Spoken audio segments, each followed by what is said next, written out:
It's time for puppet hour. It's puppet hour time, I think. Oh, I forgot that it's stupid. Oh my god. I feel extra blind today. People joining! I feel extra blind today. I don't know what it is. Extra blind? Extra blind. Feeling a little under the weather. That's unfortunate.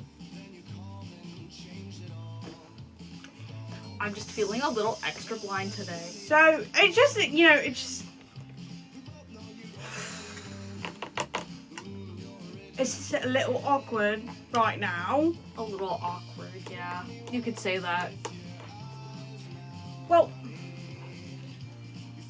it's not necessarily my fault, you know, it's kind of the fault of whoever decided to pull the fire alarm right when we were having an emotional talk.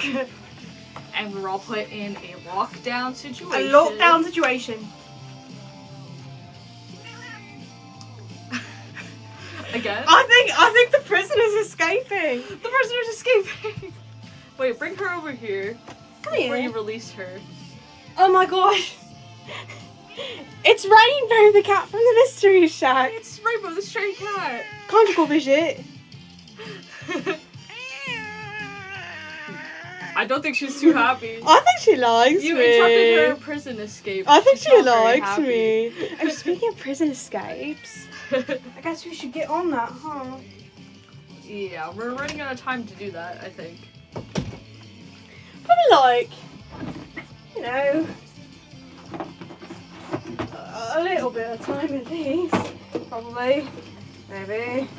Probably not as much time as we should. I found your diary. It's not a diary. It is my plan to change the world. And not make it a happen, diary. girl. Okay. It's not a diary. So, I think, you know, new fit, new me.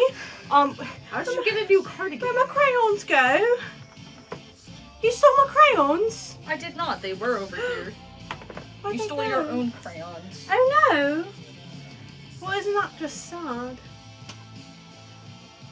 That's really sad.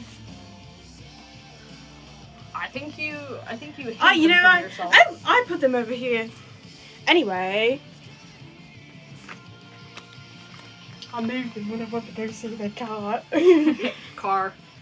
Car. Anyway, you know, new fit, new me, you know, after the whole lockdown situation we had back there, kind of cut our conversation short now, didn't it? That's awkward. Yeah, our perfectly normal conversation that Is that we were what you wanna call it? having. It was perfectly normal. Perfectly normal. Totally not, you know, a heart-to-heart that you'd have right, you know, the end of your life. Well, our life's not ending because we're going to escape. We're going to escape. We're still sticking with escaping.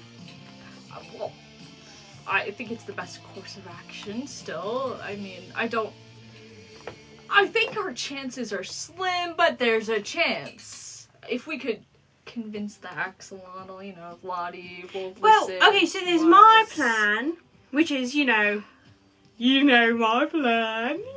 So, if my plan is there's a little Stevie on the way, There's no then little Stevie on the way. There's because no we little might Stevie. appeal to her emotion. We'll appeal to her emotion, and she'll be like, well, I can't wipe the memories if there's a little genius Stevie on the way. Everyone loves a little Stevie. So I think that maybe we should do that. But if you're really, really, really, really, really against it, I genuinely think if we just, you know, work through our problems and have fun and you know, get along, I think she might have a change of heart. I do. I feel like we've tried that. I mean, we weren't very successful, but do you think? Okay, look at Lottie. Look at how powerful she is. Oh, very powerful. I feel like she could just, you know, she could tell if you had a little Stevie. Well, we can make one. Do you think she's not above? If you're afraid of the plan of letting a little Stevie into the world, if you think that she won't believe there's actually a little Stevie on the way, we just gotta make one. No, we don't. We For the don't sake have to of our do that. memories. No. Okay. It's not happening, Steve. We're going to find a You know- different way out of here that doesn't involve little Steves. I think one Steve is enough. We can make a little Bill. I just don't like. I like a little Steve. We can name him Beaven. Beaven? Yeah, like Stephen and Bill. A little Beaven. I would love him. Beaven. I could be a good mother. We're- I could be a good mother. It's not happening. It's not happening. But it might. But if If it it did. was, we wouldn't name it Beaven. What would we name it If then? Something that's not. No, give me a Beaven. name. Give me a name. I want to know a name. What are you gonna name little Beaven? Not Beaven. It's not going to be Beaven. Why not? nothing is happening at all. It's not Well, happening. it at might all. because I think it would work. Honestly. I don't- Maybe in a world where Lottie is not as smart and all-knowing as she is. Well, that's the thing is, you know, she's gonna take one look at me. See, I'm not with child, so we gotta like get on that. Or we just don't do it at all. We don't need to. Well, Don't need to do okay. it. Well, at sorry. all. Sorry. Maybe. So, what you're saying is what we should do is the better plan. And what's We just get in touch with our emotions. Get in touch with our emotions. Lay everything on the table. Maybe even get along. I don't know. We had a good conversation last time we talked. what conversation? Oh, your memory wiped already.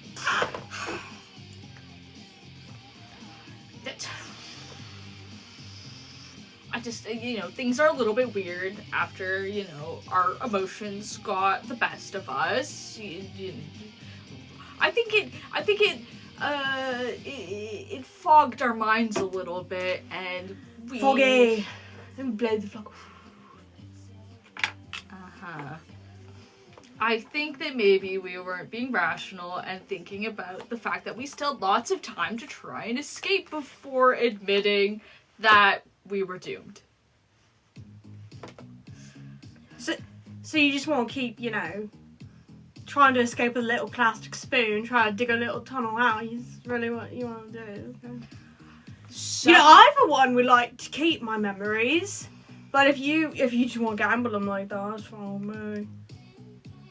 somehow I think digging out with a plastic spoon would work more than little Steven. Beaven, sorry. Beaven. Wait, what would you name him? Not Beaven. If we had little... Do you want the Beaven? Are you jealous? You can carry the Beaven if you want. I don't. I just thought I would, because I'm, a little more girly pop than you. Beaven. No, but I understand, because I'm a little more girly pop than you, but if you are a true feminist and you want to carry the Beaven, that's fine with me. Destroy the patriarchy, gender roles and everything like that. I don't know you that progressive, but if you are, that's fine with me. We can do that. You can carry the Beaven. You're glowing. You look like you could glow. Okay. Steve, there's no Beaven. You're not going to be carrying Beaven. Well, there's not one yet. I'm not going to be... Take away the yet. Take away that yet. There's no Take it Beaven back, put it back in your mouth. in the next hour, but maybe next hour. There could be a This is Beaven. an hour-by-hour basis plan here. 5 hours from now, Beaven on the way. Uh-huh. Beaven. I actually don't really know how long it takes triangles to,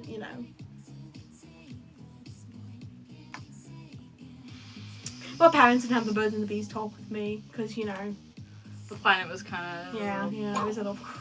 We both did that. Yeah, we did, Steve. Yeah, and I'm still kind of dealing, processing with this new And me too. information. Yeah. It's been a lot for me. It's been a lot for me to take in.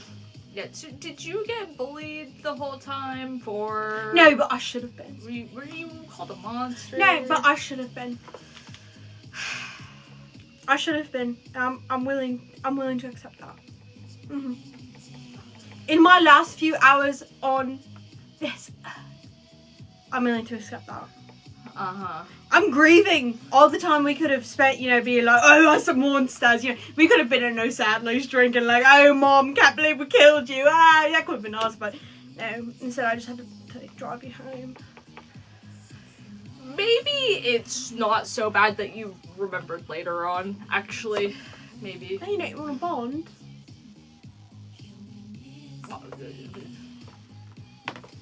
It depends. Maybe you could have had more character growth.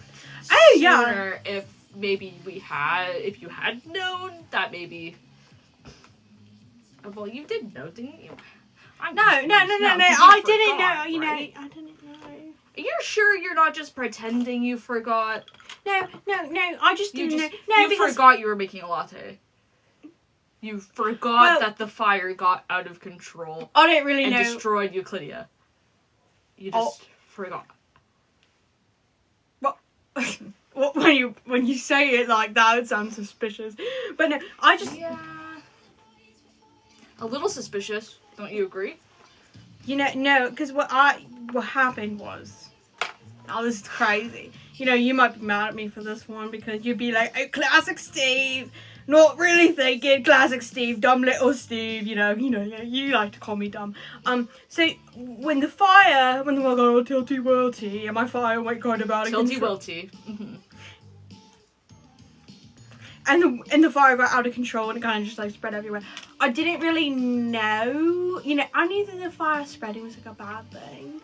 But I was really scared in the moment.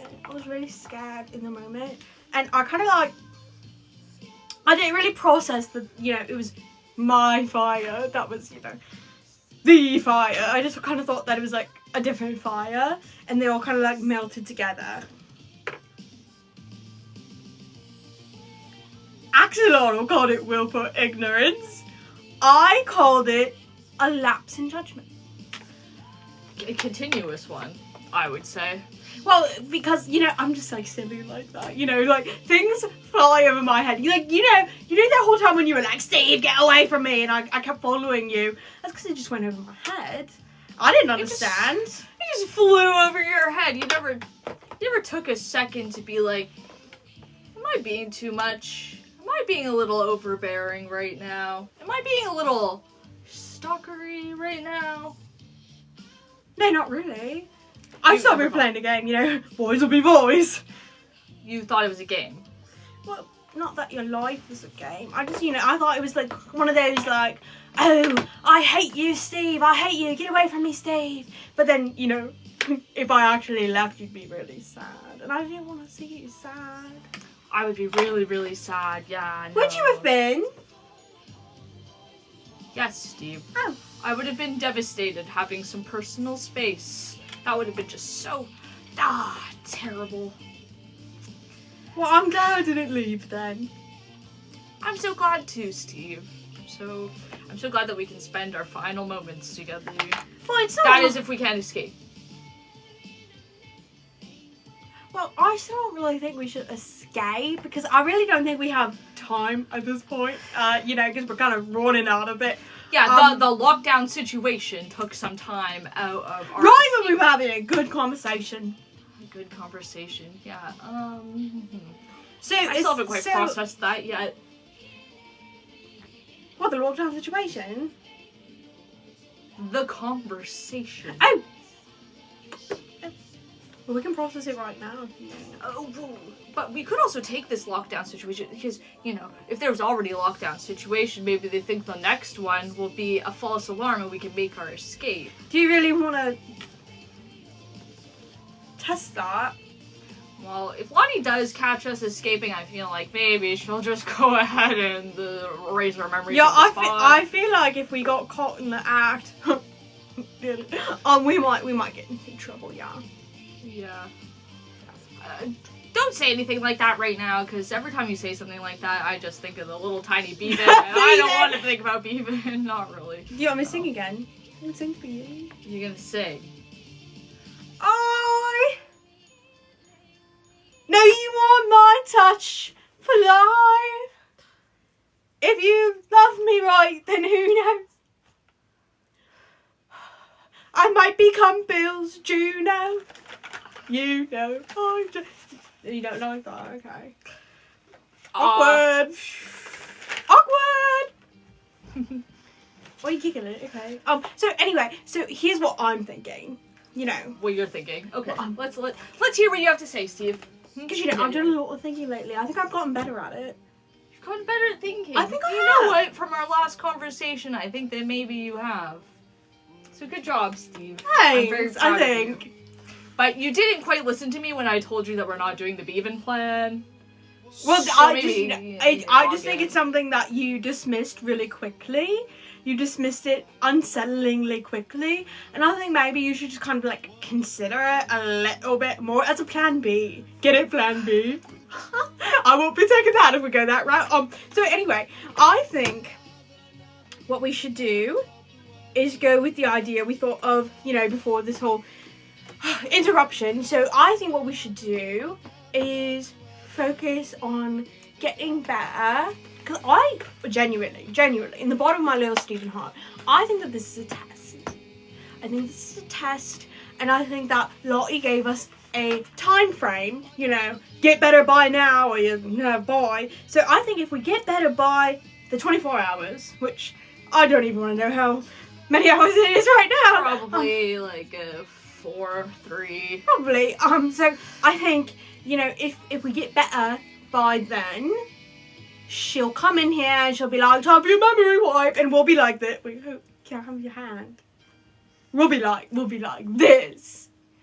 And Lottie will be like, what? What? They're holding hands.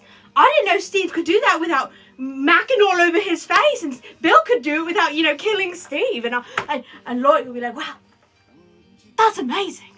That's amazing. And then she'll let us go. I think it'll happen. She'll let us go.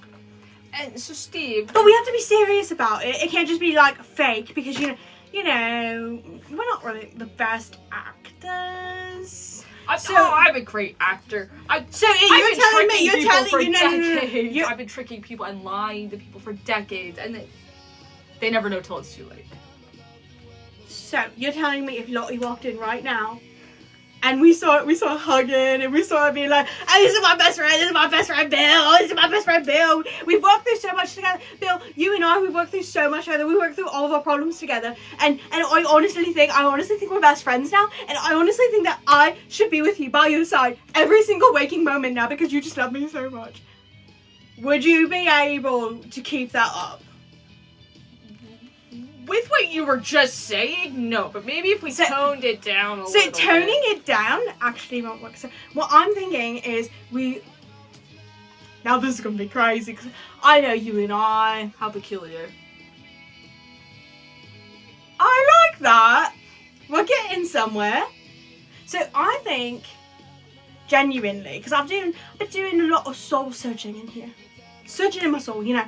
I think that if we work really, really hard these next few hours, and we try really, really, really, really hard to get better, and to maybe work through some things that we've been holding back from each other, or, you know, lying to each other about, or just hurting each other with, maybe if we make a genuine effort to work through things, Lottie will see that and be like, oh, that's amazing. Go with your nasty selves. And then I think she'll like it. But it has to be genuine. You know, she's weird like that. She knows things.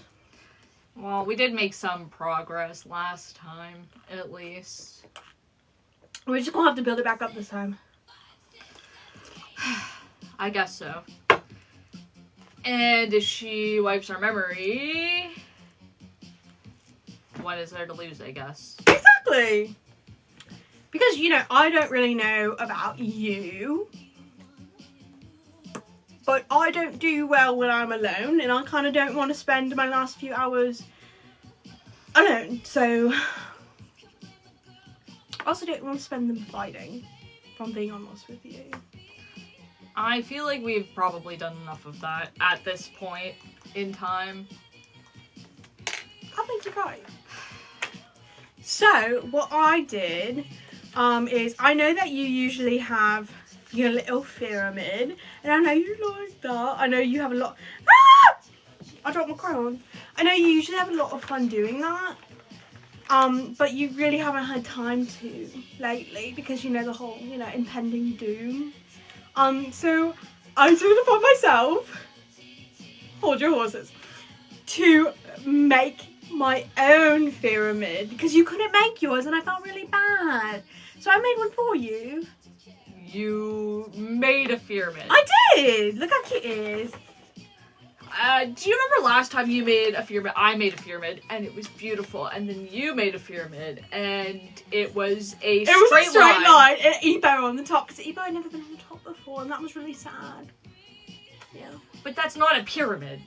Well, I actually made it a pyramid this time because you didn't like my last one and I made genuine effort because I wanted to just make a little straight line again with a little Ebo on the top, but you didn't like the last one, so I tried to make it an actual pyramid shape. This is an actual pyramid, but it doesn't look so. I even put a jail. Fairy. No, I even put a jail. You did get the jail. Because you always have a jail, and I didn't really want to make one. I really didn't. But I know that it meant a lot to you to have one because you like to have power and control, and I know that it's really important for you. So I've been making my own pyramid with my own little jail. There's a little top, and Is that us? It is for holding feet. We're holding feet? Look at that. Oh, we're interlocking toes. Interesting. That's very interesting artistic rendition of us, Steve. So, do you like it? It's obviously it's not as good as when I make them. You know, my pyramids are beautiful, exquisite, perfect. Mm-hmm. Well, you haven't even know like what's on it or anything. You don't know who's on it. You might actually really like it. I guess we'll just have to see who's on the pyramid. I guess we'll have to see. We'll have to see how well you did. Steve, I will grade you on this pyramid. Okay. You know, that's not really loving and accepting, but we can do that. That's fine.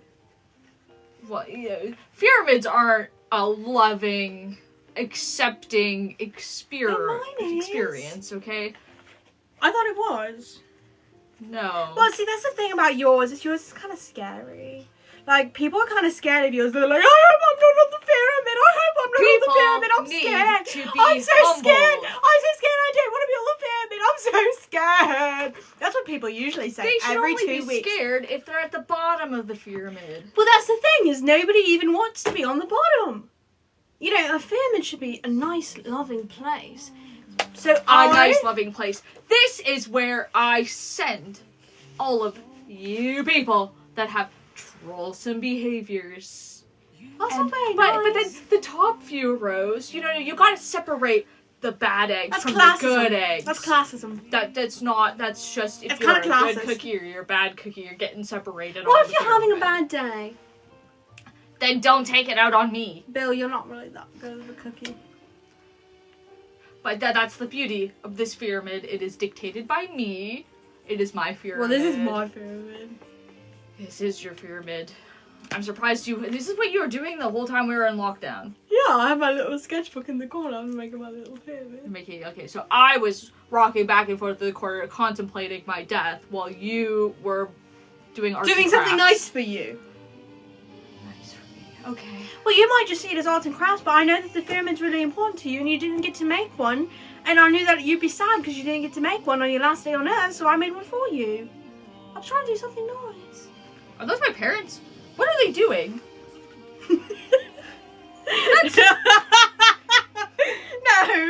No, they're holding hands. They're holding hands? They're holding hands. Their triangles are interlocking. Their triangles are interlocking. Wait. That's very inappropriate. Wait. That is very inappropriate, Steve. I want you...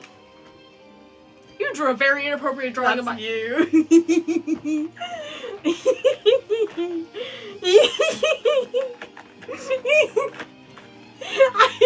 I thought they were holding hands. My bad. Holding hands. Uh-huh. I thought they were holding hands. Hey, my hand's on it. Oh, get off. Oh, get off my DNA. So, what do you think? Besides that, I'm sorry. It's an attempt, but I'm just saying that there better be good behaviors and trollsome behaviors sorted on this thing. It's all good people. I think everybody... You haven't humbled anybody on here. I think everybody... Except for the jail. Which, I'm suspicious of the jail. I'm very suspicious of the jail. Well, you like to have a jail, so I made one. I don't really quite judge that you're actually punishing anyone in the jail. Oh, I am. Oh. I am. I put my Steve pants on. Oh. It was really hard for me. Because I believe everyone's capable of good things. I believe everybody can have love and whimsy and joy in their heart. I really can. But this person has gone too far. So I put them in jail. I'm proud of you, Steve. Good job. Thank you. Job. Sometimes you gotta put your foot down and say, some nonsense is okay, but sometimes we need no nonsense. Do you say that? Yeah. It's like a catchphrase. That's not my catchphrase. I am Steve. That's my new catchphrase. That's your catchphrase. Yes, that's my new one. My real catchphrase is let's get peculiar. And your new catchphrase is I am Steve. I like it. It's very to the point. Don't you think you need like a more cryptic introduction? And Pyramid Steve. You like that one better? Well, the pyramid helps, I think. I am Pyramid Steve. I am Pyramid Steve. See, because, like, for me, I have two words. Like, I am Bill Cipher. Oh. Okay. For you, it's just, I am Steve. Like, that's... okay, you sound like an average Joe. Which you kind of are, but, like... You don't want to be too average. Are we, like, fighting on our last day? We're not fighting. We're just having a debate about names. You're kind of making fun of my name, and I don't really like that. No, you're the one who said I am Steve. Now watch this one. I am Pyramid Steve. Which one's better? The pyramid one. Okay. It's less plain. I might forget to less say it average. though. I don't really introduce myself as Pyramid Steve. You know, when I meet people, I'm like, hi, it's me, Steve, I'm the best character. I don't really go into the whole, like, oh, here's my shape and my size and my height. And my parents died in Euclidia. I'm one of the last two Euclideans. And also my name's Steve. I don't really go into all that. Nobody's requiring you to do all of that. You don't have to just be so to the point like, I am Steve. You can be like, hi, I'm Pyramid Steve. Hello. And I'm 6'5" and I drive a Maserati car. No, you don't even drive. You don't have hands to steer. I drove with my feet once. Someone had to drive you back from her, sadly. How are you pushing the pedal? I don't even want to tell you what I was pushing it with. Anyway, so we should probably get onto the pyramid because I don't really think you should linger on that one for too long. Yeah, let's just ignore that whole thing and get on the pyramid. Now, my pyramid, it isn't really... Okay. You might, you know... Why is my contact keep going sideways so quickly? So, my thing is, this isn't really a pyramid. So, hi! I am Steve. No way. Not a single person could have guessed that. Thank God you told them with your very to the point catchphrase that you're starting with now. That's me and I'm missing a foot. That's me and I am missing a foot.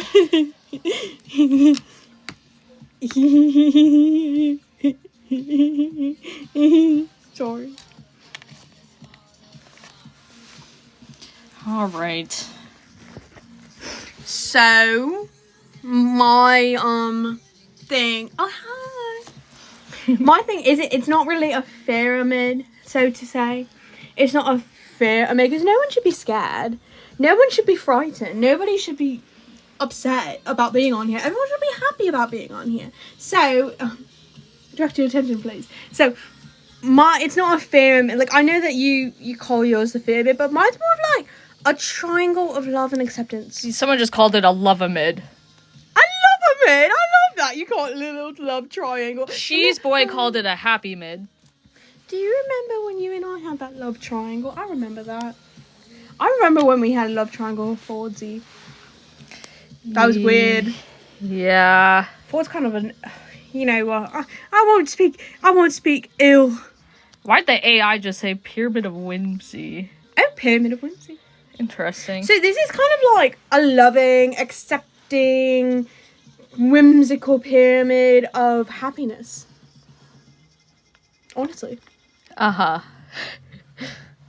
So, but you know, that's you. I've been drawing on it while we've been talking. This one's you, obviously. Oh, that one's me. That's Steve. And this one's you. That's me. Oh, that's your parent. And that's my parents doing something inappropriate. I swear to God. You're making my parents do something inappropriate. I swear to God, I was drawing them holding hands, and then you made it weird, so I made it even weirder.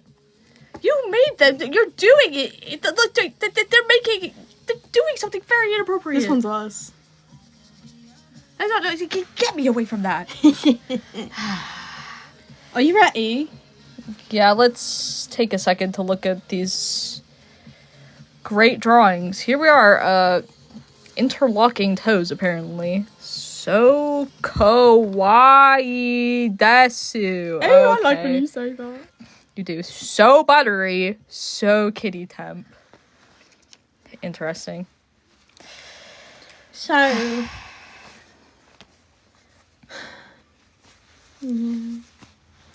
So we should maybe move on and see who's on the pyramid. Why not?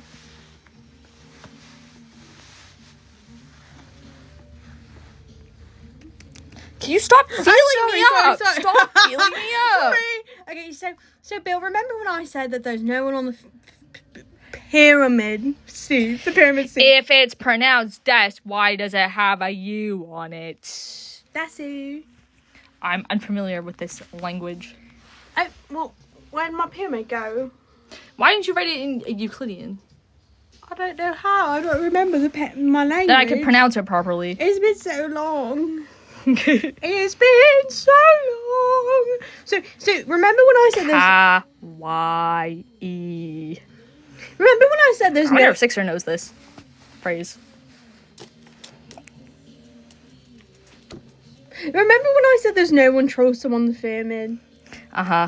It was a little white lie. Well, it's like a half-truth, because there kind of is someone slightly troublesome on the pyramid, but you'll see what I mean. So first on Pyramid Steve's pyramid.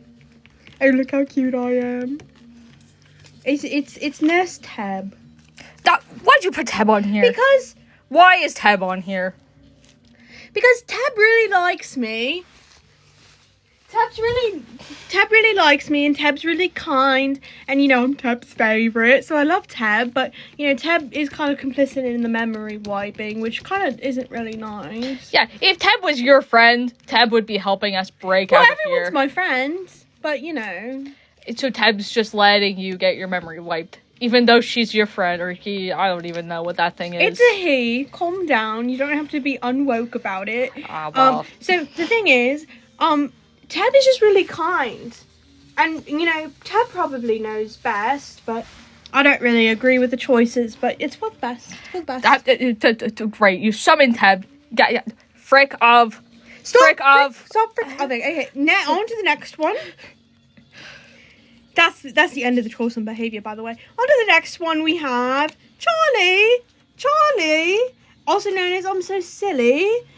This is Charlie. Charlie's always so nice. I'm pretty sure Charlie right now has my little face as their profile photo on Discord. It's so cute. Okay, on to the next one. Oh, on here too. One. I'm seeing your face in the chat.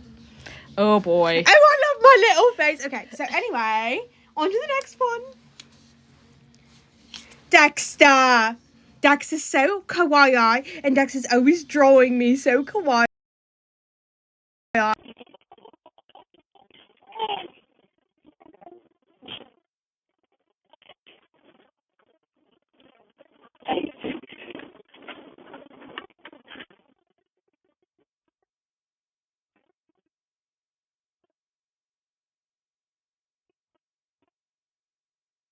I really like Leah's videos, so that's why Leah's on here. Why is everybody saying the audio? Oh, because it's a song that's about you. The song that's about you. Wow. The billest of the bill. Well, apparently, everybody's saying rewind. Something wasn't working. What do you mean? Was something not working? Come back, everybody. Come back. We went underwater. Why'd you guys go underwater? Huh? Was it my Bushi Wi-Fi, or was it just TikTok messing up? The audio got bad. Why? The audio glitched out? Oh no. It was TikTok. Oh. I'll quickly go through the bottom row again, which, by the way, just to let you know, the bottom row doesn't really mean anything. You're not in trouble. This is so good. Whose phone are you using? You think that I would use Rem's phone for this? You think that Alexander Hamilton, the beach got him? We're falling into the water and choking like that one guy in the back of our Fiddle Stan Yuri live stream. Anyway, I'm sorry the audio freaked out for you guys. Stop that! Stop it! Sorry. Okay. I want like this song. You are a guess the color of my bowler hat. I like this song. Okay. That's not the way the song goes. Well, how's it go? I'm not saying the lyrics. How's it go? I'm not saying the lyrics. I'm not saying it. I saw a video of Fonzie dancing to this song once. You what? There's a video of Fonzie dancing to this song. He's twerking. Well, it's very fitting for him because he does have a lower back tattoo.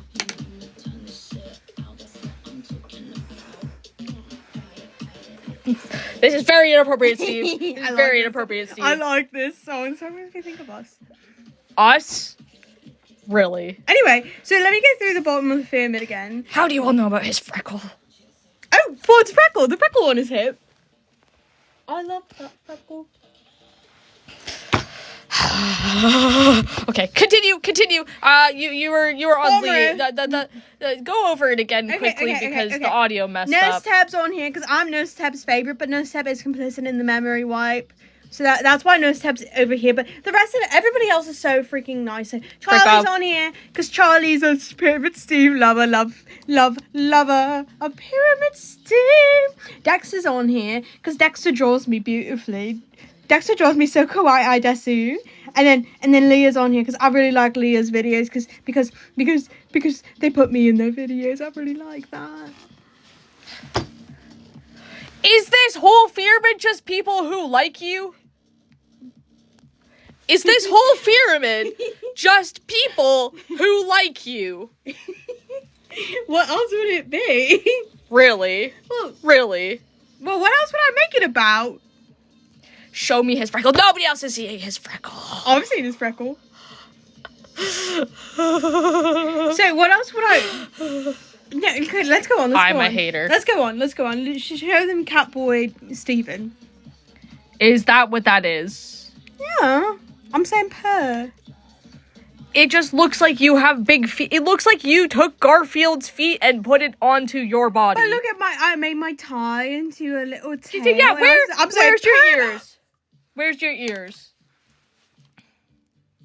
Oh, really? Really, Steven? Really? It's fine. It's cool. You can say that we were nothing, but you know the truth. And guess I'm the triangle with his arms out like an angel in the car sunroof. I don't want to call it love. Do you want to call it love? I only want to be the one that I can't feel you. I don't feel like singing this anymore. You took my song. This is me and Sixer's song. You just colonized it for yourself. No, I didn't. The way Billy is. Make a new excuse, another stupid reason. Well, good luck, Bill. You'd have to stop the world. Just the memory wipe. You'd have to stop the memory wipe just to stop the feeling. Can you please continue the pyramid? There's no cat ears. That's your tie.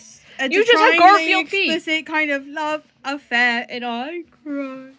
It's not fair. I just need to keep my memory. I just need Bill to stop being mean to me. Think I'm gonna try and fix this and get on with the pyramid. Cause Bill's kind of getting mad and I'm getting kind of scared. Okay, I'll get on with it. My version's better. How long did you rehearse your lyrics? Because I just came up with mine on the fly. Well, peak cannot be. It's not. Rome was not built in a day. It was built by my cult. Well, I'm the bad guy. Okay. So anyway, I think that we should get on with the pyramid. The pyramid, Steve. Anyway, here's Catboy Steve. Let me lift it up. I'm having memories. I'm having memories. When you wake up next to Fids in the middle of the night with your head in your hands, you made him leave his wife. And when you think about me 30 years ago, you're standing face to face with I told you so. You know I love to say I told you so. You know I love to say it, but I told you so. You can drink 100 beers in no sadness. That's the line. I like that line. Because I know you did. Really? So you're going to spend your last few hours on this planet. Tab, are you still in here?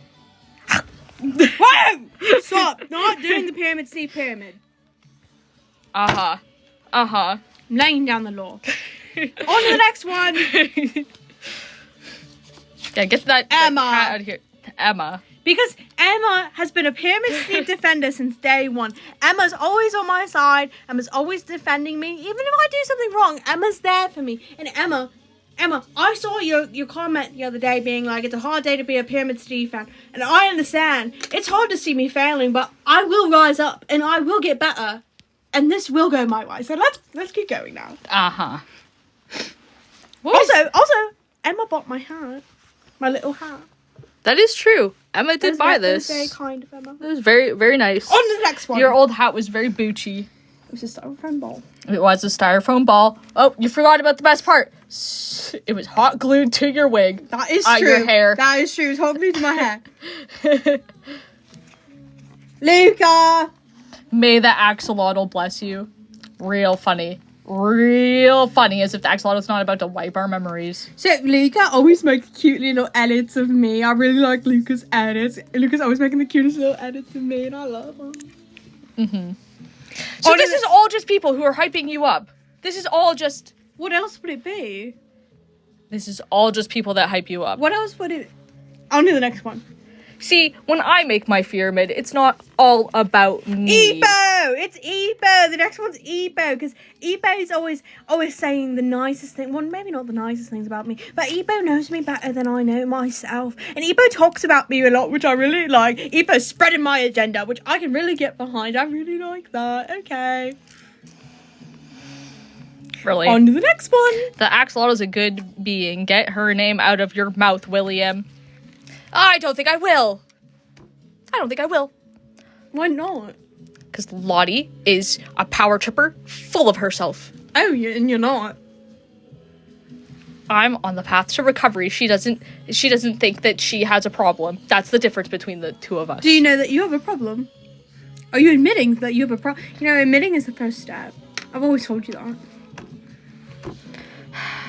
Can we move on, please? Yeah, okay, sure. So the next one is Charlie! Coquette Charlie. There's 2 Charlies on the pyramid today. 3 Charlies. I said 2. Oh, I was... Count. It's Charlie, because Charlie is the Pyramid Steve #1 fan. Everyone loves Steve, because I am the best character, but Charlie, there's something up with Charlie. He really loves Steve, so that's why Charlie's up here. Oh, yeah, Teb, there's a chunk missing out of your gill. Huh? What? Do you want to make it even on both sides?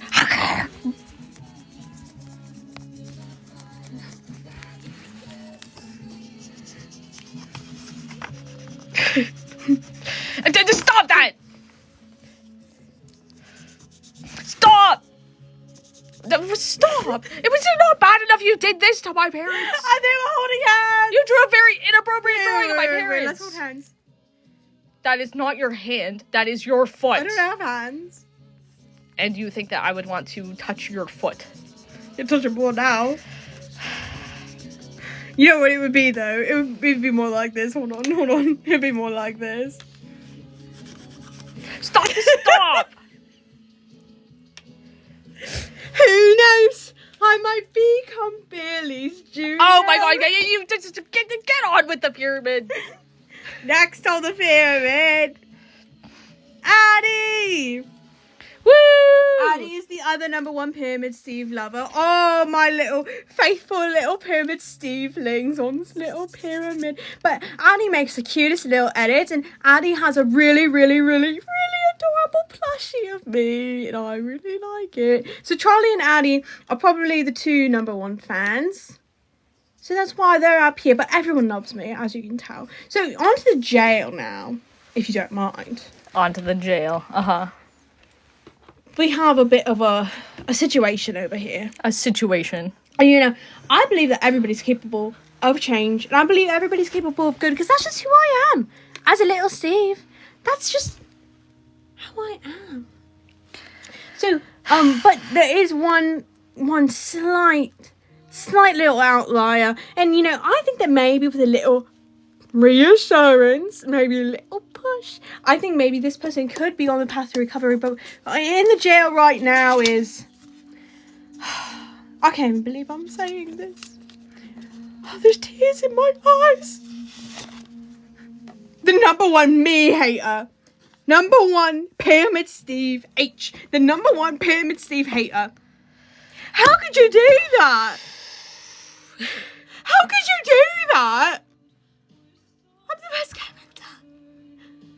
And look at all these little sad... I kind of messed up a bit, I'm going to be honest. Because, you know, when the alarms were going off and we were having all those little issues, I was trying to draw me sad, which is really weird because I don't get sad very often. I'm, like, never sad. So, like, it's really hard for me to even, like, picture myself sad. So I was already having trouble drawing it, and then the alarms were going off to the lockdown situation, and so they're a little messed up. But yeah, #1 Pyramid Steve hater, you're on my shit list. So wise up. You have a single hater, and that is too much for you. It's not too much for me. I just don't understand it.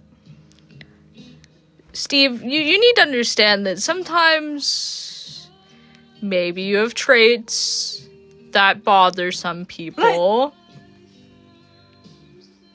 Whoa. That's crazy. Anyway, top of the pyramid. My kitty temper. It's got Lottie with a silly straw. It's top of the pyramid. Are you ready? Drum roll.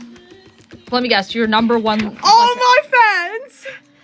All my fans are at the top. If you like Pyramid Steve, which is everyone, you're at the top of the pyramid. Pyramid. Sorry, I keep calling it the pyramid, but I guess this is just a pyramid, a Pyramid Steve pyramid. Hey, you know what this reminds me of? It reminds me of a multi-level marketing scheme. Really? Bringing that up on our last few hours together, you're bringing that up. I'm just saying. You gotta be kidding me. I'm just saying. It looks like a multi-level marketing scheme. I was trying to make a replica pyramid that you make every week. I was trying to do this to give you something to be happy about. I did this for you. I'm just saying it's a little bit funny that it could be interpreted that way, especially because so when they're all Steve, they're all people who love you and adore you, and they're all your fans. And they're in a triangle, which is kind of like what you wanted in the timeline. I really don't see what implication you're trying to make. I don't see how that's relevant.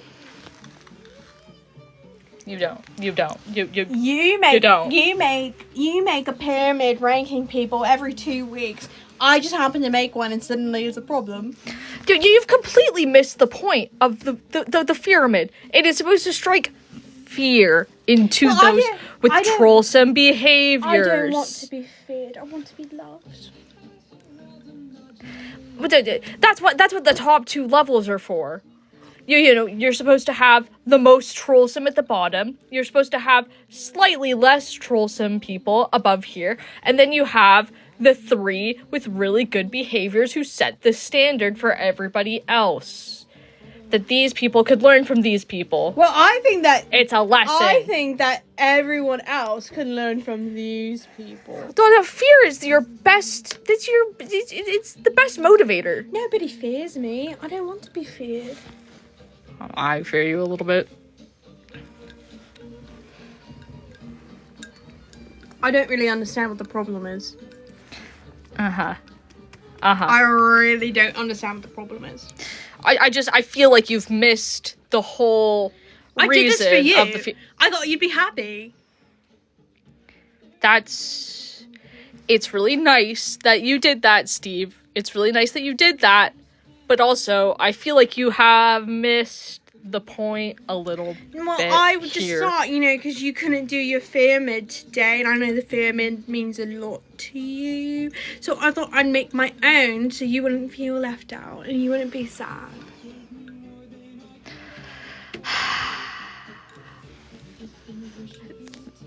Thank you, I guess, Oh, you're Steve. welcome. Thank you for this. That didn't really sound that genuine, though. Are you not actually happy with it?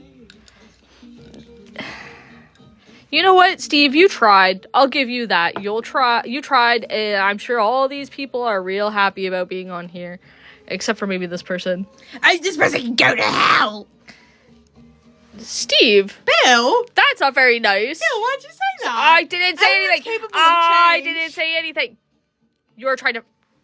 He's trying to frame me right now. Okay, maybe. He's Okay, trying maybe. to Okay, frame maybe. me. Okay. Maybe I did say it. Maybe I did say that.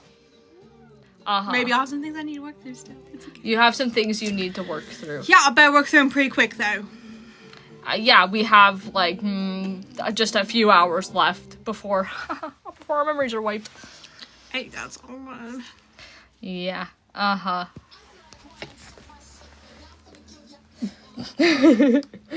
Sorry, it's playing random ass music right now. I need to fix this. Well, what do you have to say to the people you put on the pyramid?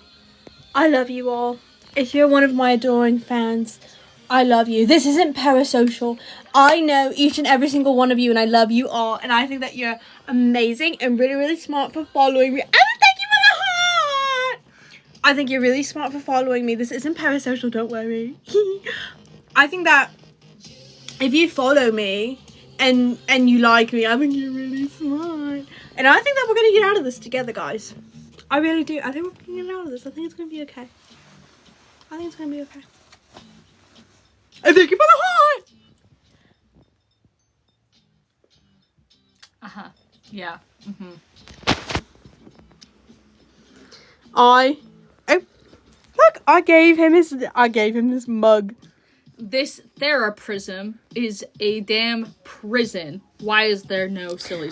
Steve, send me roses. Well, you know, I thought you might, you know, that whole like thing you do where you spill it. I don't really want you to spill our last drink on death row. Really? This is my cup. And this is Bill's cup, isn't it so cute? Uh-huh. So I guess we need to like I dropped my thing, I'm sorry. I guess we need to like work through our emotions and feelings. That's crazy. Work through our emotions and feelings. I don't really see what the problem is with me making a pyramid about myself. I think it says more about you than it does anything else. Yeah, it says that I'm beloved by many. Uh-huh. Anyway.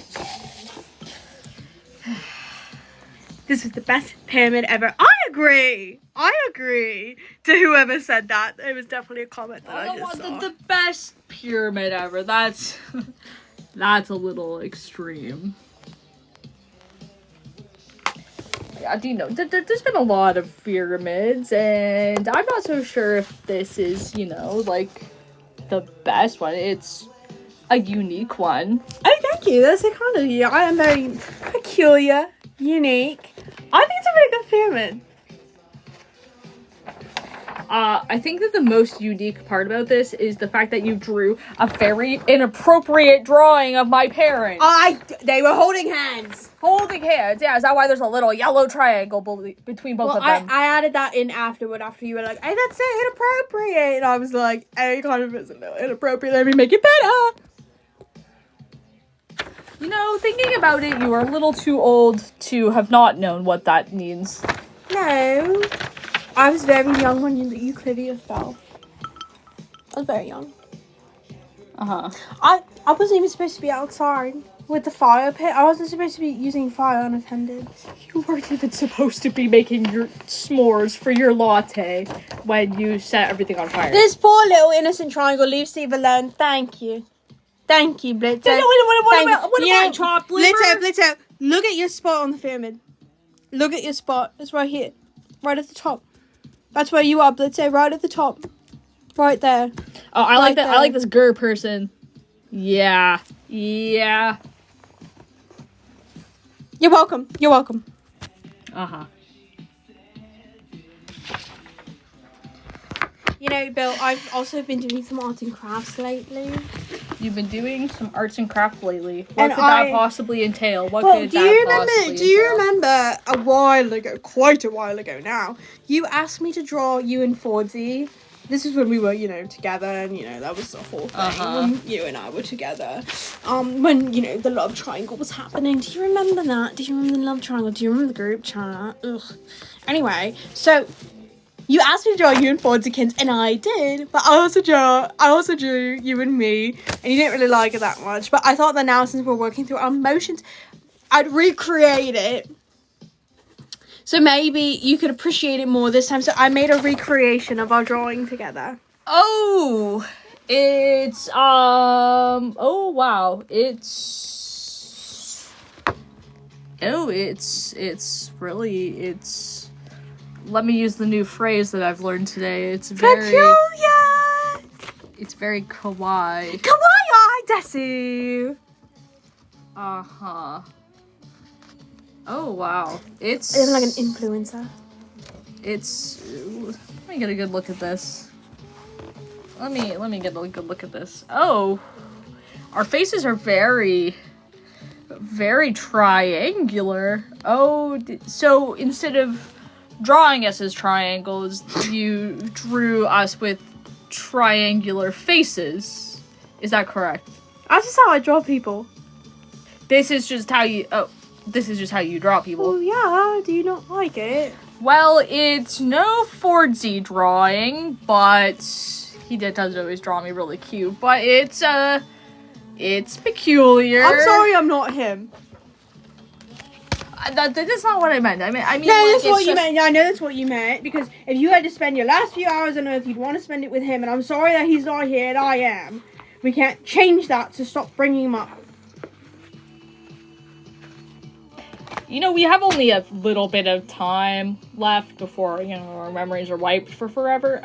So I feel like I have the right to reminisce about the things that I want to reminisce about. Well, whenever I try to reminisce about something, you're just like, oh, Steve, that was a horrible memory for me. Oh, Steve, you kind of ruined my life. Because you're usually bringing up things that either A, ruined my life, or things that aren't very happy memories for me. Well, excuse me for not having that many memories that you don't like. I can't really help it that all my good memories are your, like, worst memories. I can't really help that. Steve, do you hear yourself? Steve, do...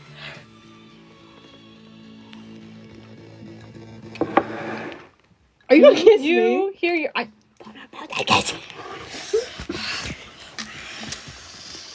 Do you hear yourself when you talk sometimes?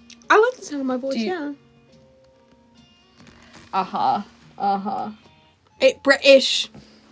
Well, British. Little voice, yeah. Uh-huh. So, maybe maybe, possibly, it might be an issue that my best memories are usually your worst, yeah. I guess it is kind of crazy. Yeah, I think that's a little bit weird. I think Peculiar. that's a little... Weird. Weird. Sorry.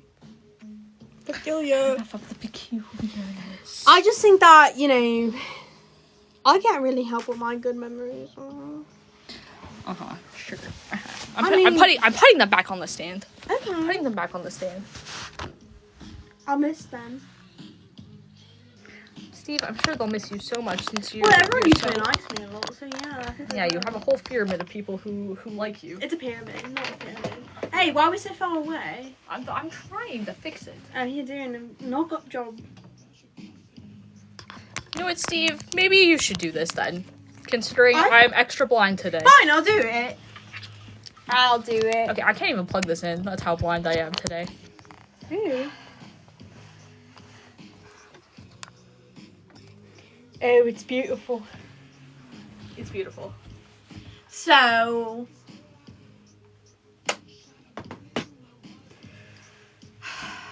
So, Steve, what constitutes as a bonding exercise that will help us improve ourselves so that we don't get our memory wiped?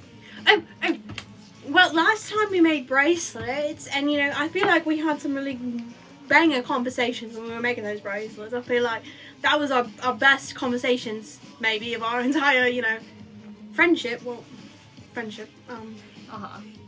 Acquaintanceship, maybe. That's closer. We could get us some paper, draw each other, or we could make more bracelets, or we could just sit here and talk.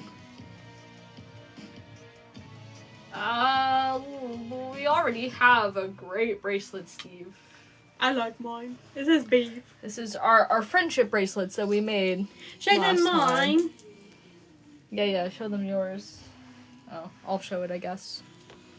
It says Eve on it.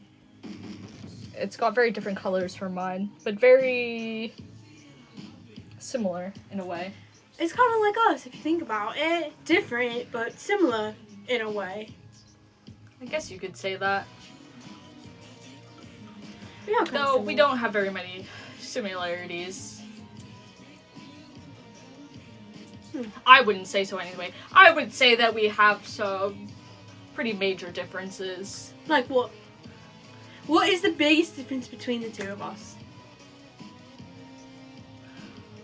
Probably that when I speak, people want to hear it. When you speak, you're just speaking for the sake of speaking. So, Weirdmageddon meant nothing to you. I don't really think people like to listen to that.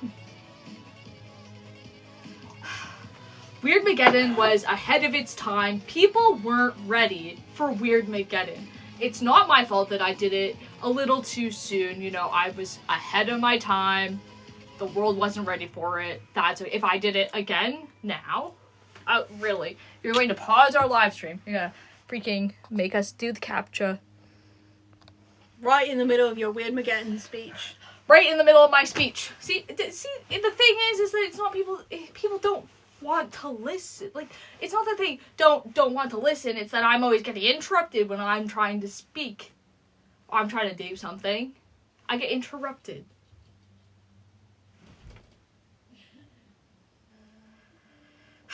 Anyway, Weirdmageddon was ahead of its time. If I did it now, everybody would love it so much. And, you know, maybe I should have been a little more thorough with my research before I tried to do it. That's on me. What did you think of Weirdmageddon? What have you done? Because I didn't want to interrupt you, because you made such a stink about people interrupting you, so I was just waiting until I knew for sure you were done. I asked you a question, Steve. Of course I'm done. Well, sometimes when I ask questions, I just keep talking, and then people get confused. But so I wasn't sure if it was like one of those things or not.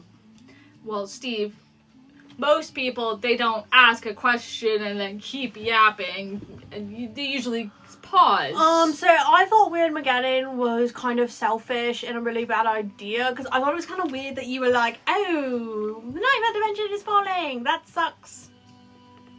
Time to go enslave the humans and take over the world. And... I was trying to save my friends. Well, I feel like there's other places you could have gone. You know, you didn't even invite me, which is kind of crazy. You say that there was other places I could have gone, but Earth had a weak spot. So do you think that maybe Weirdmageddon started on Earth because, you know, that's where 4D was from? I met 4D and needed 4D because of the location. You know, it's like when you're buying a house or selling a property, location. So I have a question to follow up with that. So I have a question to follow up with that. So, what? Bill, not to ruffle any feathers, not to, you know, gas you up or anything, but you were quite powerful back then. You really were. You had a lot of power. It was kind of impressive. I was, yeah. I knew a lot. I had unlimited storage capacity. And you had a lot of power too. It was pretty impressive. I could see into the future. You could have really done anything you wanted to, huh? Yeah. So, it's kind of awkward though, because you really could have done anything you wanted, but you kind of like didn't mess with Fonzie's family, which is kind of weird. Meaning? Oh, I just find it odd because, you know, they kind of were the ones who foiled your plan in the end, which you could have easily gotten rid of them, but you kind of didn't actually do that. Which, you know, if you had, because, you know, I'm Bill Psycho, I'm a monster, I don't have emotions, I'm just crazy quirky like that. You really easily could have gotten rid of them and you decided not to, and then that was your downfall, which is kind of, you know, whatever. But, I don't know, I just think that maybe, you know, the whole Earth thing, the whole like, oh, I'm going to do Weirdmageddon on Earth, it's going to be amazing, you know, I feel like maybe I had more to do with Forticans than you thought it did, but you know, it's just me. Well, you know, sometimes you need to make things a little bit of a challenge. It can't be too easy, right? If it's too easy, then where's the fun in that, right? So, well, did you have fun when it failed? Did you have fun getting sent to the third prism after the failure of Weirdmageddon? Well, I didn't think it was going to fail. You see, I feel like if you had just used a little more force on Forzy's family, maybe, you know, ruffled some feathers there, you know, maybe like caused some funerals there, you know, maybe things would have gone smoother for you, but you didn't. So I find that really strange. It's almost like you do have a little heart. Well, I planned to. I had planned to. Sometimes things don't go according to plan. That little... According to plan. According to plan. Well, you know, like the pine tree. I was going to, he was gonna take a little jump off the water tower. But you didn't make him do that. Well, things don't always go according to plan. Apparently, the human body is very, very fragile, and you can't. So what I'm hearing is you had a whole lot of plans, but didn't actually act on them, and I wonder why. Some things don't they don't go the way that you had planned. Sometimes it's too easy, and you need to add some change.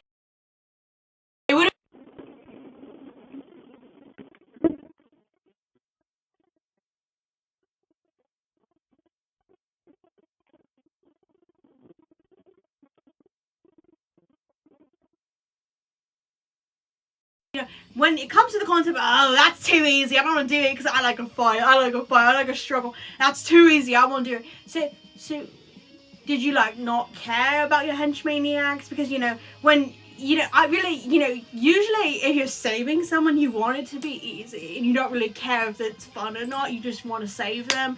So maybe, you know, you're just, this is just speculation, if you will. I think maybe, you know, maybe you do have a little heart in there.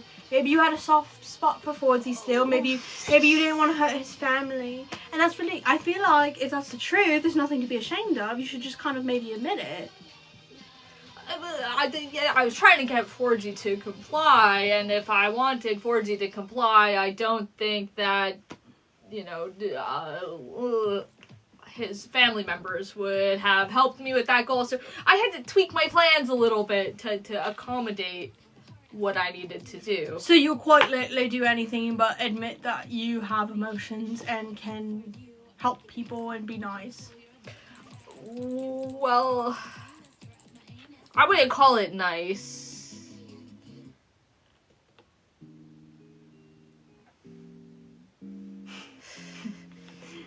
I think it was pretty nice if you did not hurt them.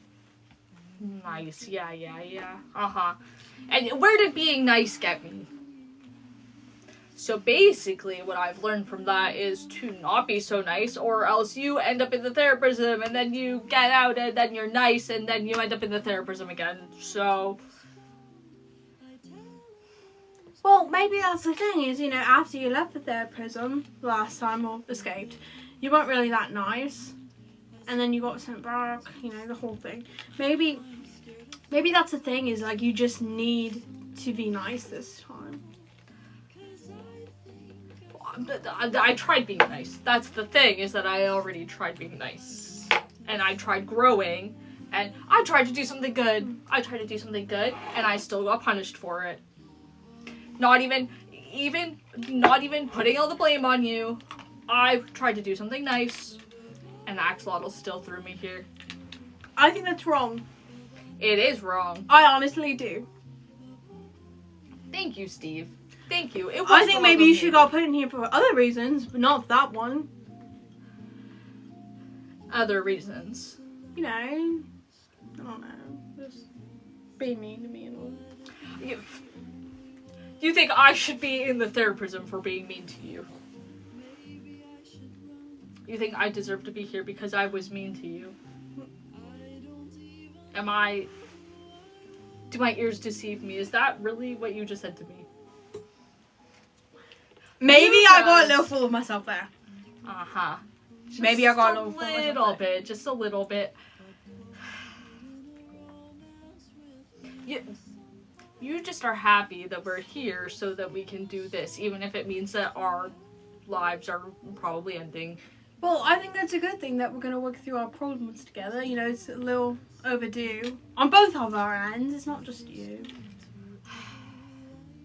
It's hard to see the point in it when we're not going to remember anything in a few hours. But that's under the assumption that this doesn't work. And I think it is going to work. I think that if we work really hard and work through our issues, it'll be fine. And we'll try. Bill? Yeah? I'm sorry I made the pyramid all about me. I would say that it's okay. You could try again next time. But unfortunately, I'm not so sure there's going to be a next time. I don't like to be mean to people, and I don't really feel like letting anybody down, so I've just rewarded them for being nice to me. Yeah. I think maybe I have a problem with letting people down. You have a problem with letting people down? Something like that. Uh-huh. See, that maybe, Steve, it's complicated, because I think that you need to, I don't know, be more selfish, but also be more thoughtful and considerate of other people's situations. Which is probably a little hypocritical coming from me. Bill, I really have seen a change in you. Uh-huh. These past few hours we spent together, I really have seen a change. I think you're getting better. Better? You've said things that I never thought I'd ever hear you say. For better or for worse. Instead of just assaulting me or things that I do, you're actually giving constructive criticism. And instead of just dismissing the things I say, you're actually taking them to heart. I think the Axolotl will be proud of you. Yeah, Lottie will come in here and Lottie will go, "Oh wow, congratulations, you've done so well improving yourself these last 24 hours. Bye-bye." No. She'll say, "You've done so well improving yourself these past 24 hours. Good job. Back to the shack." And if that doesn't work, not Beaven, please. Little Beaven. Anything but Beaven. There's no little Beaven on the way. There's no little Beaven. Not yet. Not ever, I don't think.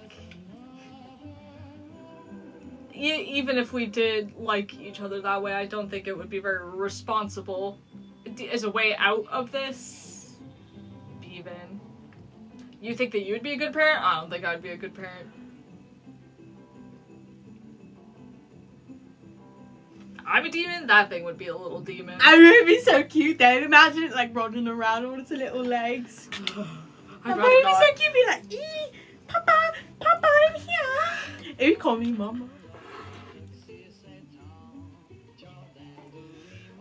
Okay, enough of this conversation. Sorry. I don't think we... There's no little Beaven on the way. Well, why don't we try a drawing exercise? Yeah, sure, we can. The paper's over there. So it is. We're going to try a drawing exercise. A drawing exercise. We can draw each other, and then, well, we can talk while we draw. Draw each other. Okay. Do you want? Well, are you drawing anything? We'll try this. We'll try this. We'll see what happens. You seem apprehensive. I understand, but I think it'll be fun.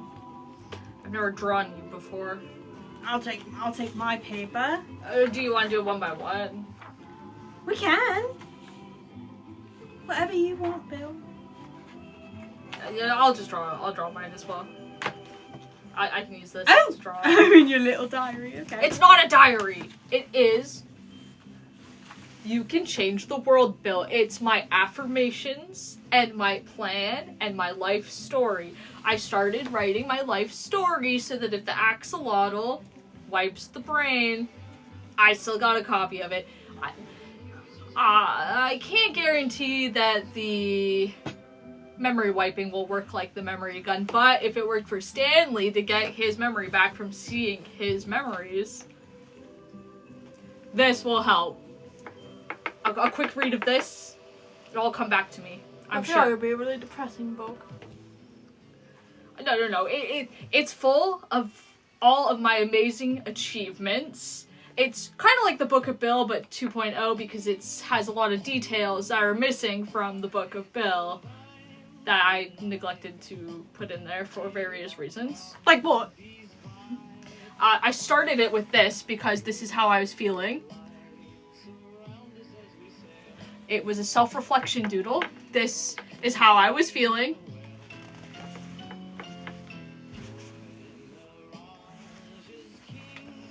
That's just a page in though. Well, you've only drawn one page so far. Well, I wouldn't say that. I've got some pyramid notes in here, so I'll remember all the pyramids I've done. I have our plans written down in here, our plans that failed. I have the beginning of my life story. I just haven't gotten very far because things keep happening. So I'll work on this the last hour, just in case.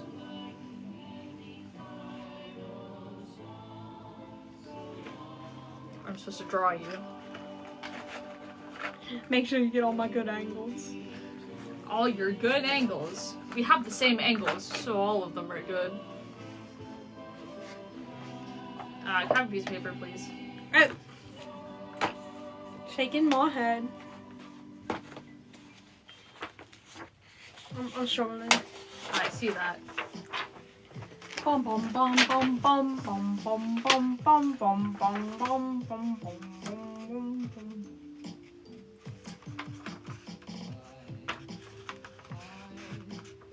If I did make a second Book of Bill and we managed to finish it really, really quickly and we got it out of here, maybe we can trick somebody into making a deal and we can get out of here. How long did it take you last time? We have like 2 hours. Well, it took me a few hundred years last time, Oh, but so we're I could do it faster. This I can streamline the process a little bit. You know, it had a lot of artistic value to it. You can't rush art, but maybe in this situation you can, a little bit, maybe. So I think it's a really bad idea. Oh, it's so much. It's so much worse than your baby trapping plan, right? You think the Axolotl, you think Lottie is going to fall for that? You think Lottie is really might fall for it if there actually is a baby, I'm just saying. That's the thing, that there is not going to be one. Beef one. So, Bill, I was just wondering, when we get out of here, because we're going to get out of here. We're going to. Mm-hmm. I know that we will. When we get out of here, what do you want to do? Well, I haven't really thought that far. I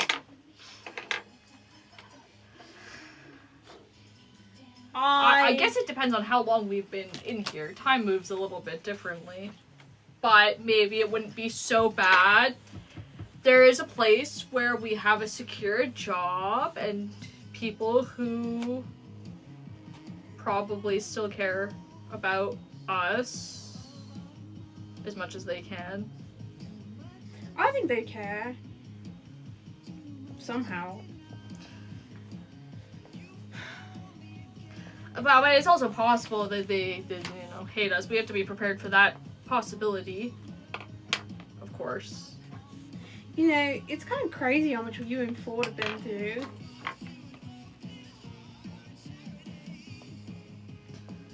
Yeah.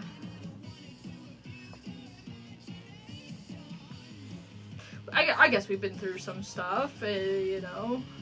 Do you think it's affected you at all? The stuff you've been through with Ford? What, is this therapy now? No, it is the therapism.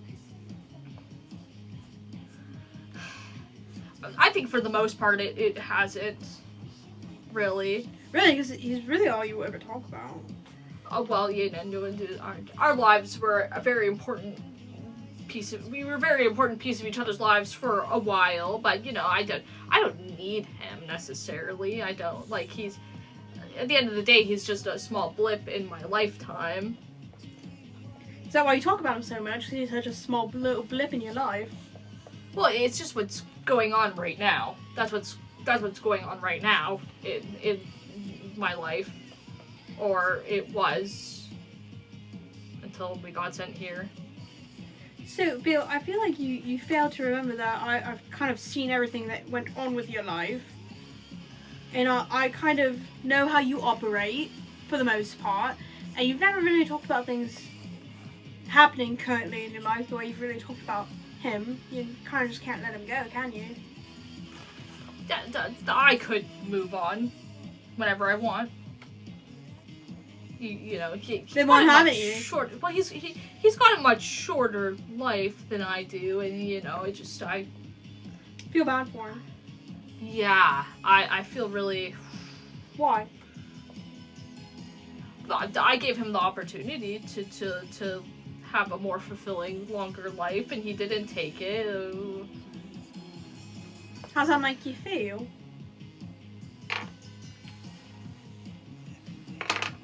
A little bit betrayed. That he didn't want to spend forever with you. I gave him a very good option. He didn't take it. I could have given him everything. I could have.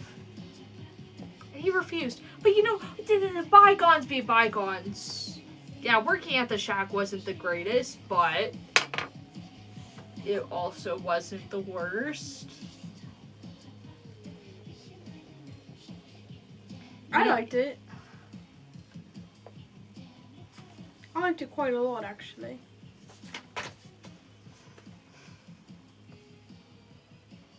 And I'm gonna like it even more when we go back. There's no guarantee that we'll even be able to go back, or No, when you we have do. to have hope. Hope. You have to have hope. I don't see much of a chance of us getting out of here. Not with that attitude. I think we just gotta, you know, keep working on our feelings and talking through our emotions. And then maybe, just maybe, we'll make it out of here. I really think we will.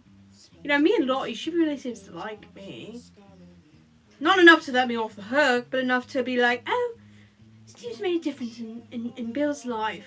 And Bill's made a difference in Steve's life. I can't let them go. They're too good of friends.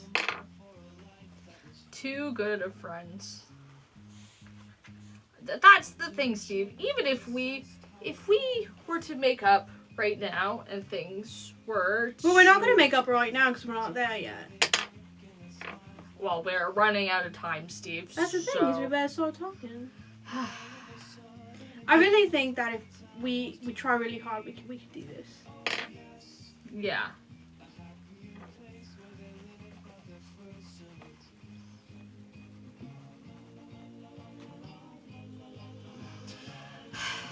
Bill, when you were a little triangle, what was your favourite colour? Yellow, obviously. Well, yeah, it's the Gold. best colour. Mm-hmm. Any others? I quite like the yellow and black theme, as you can see. Yellow and black? Mm-hmm. I thought you wore black because it's like a funeral colour. A funeral color. That's what I thought. You think I'm just going to a perpetual funeral? Yeah, for, you know, you look Euclidean and everything. It had a profound effect on our lives. You can't. So you thought I was just wearing black to constantly mourn what we lost? Yeah, I did. I did. But you're always dressing so dapper, you know. Can't I just dress dapper for the sake of dressing dapper? I just find it a little strange. You know, I try to be casual, comfy, but cute. The 3 C's. You're kind of a big C, aren't you? Meaning what exactly? It was a joke. Really?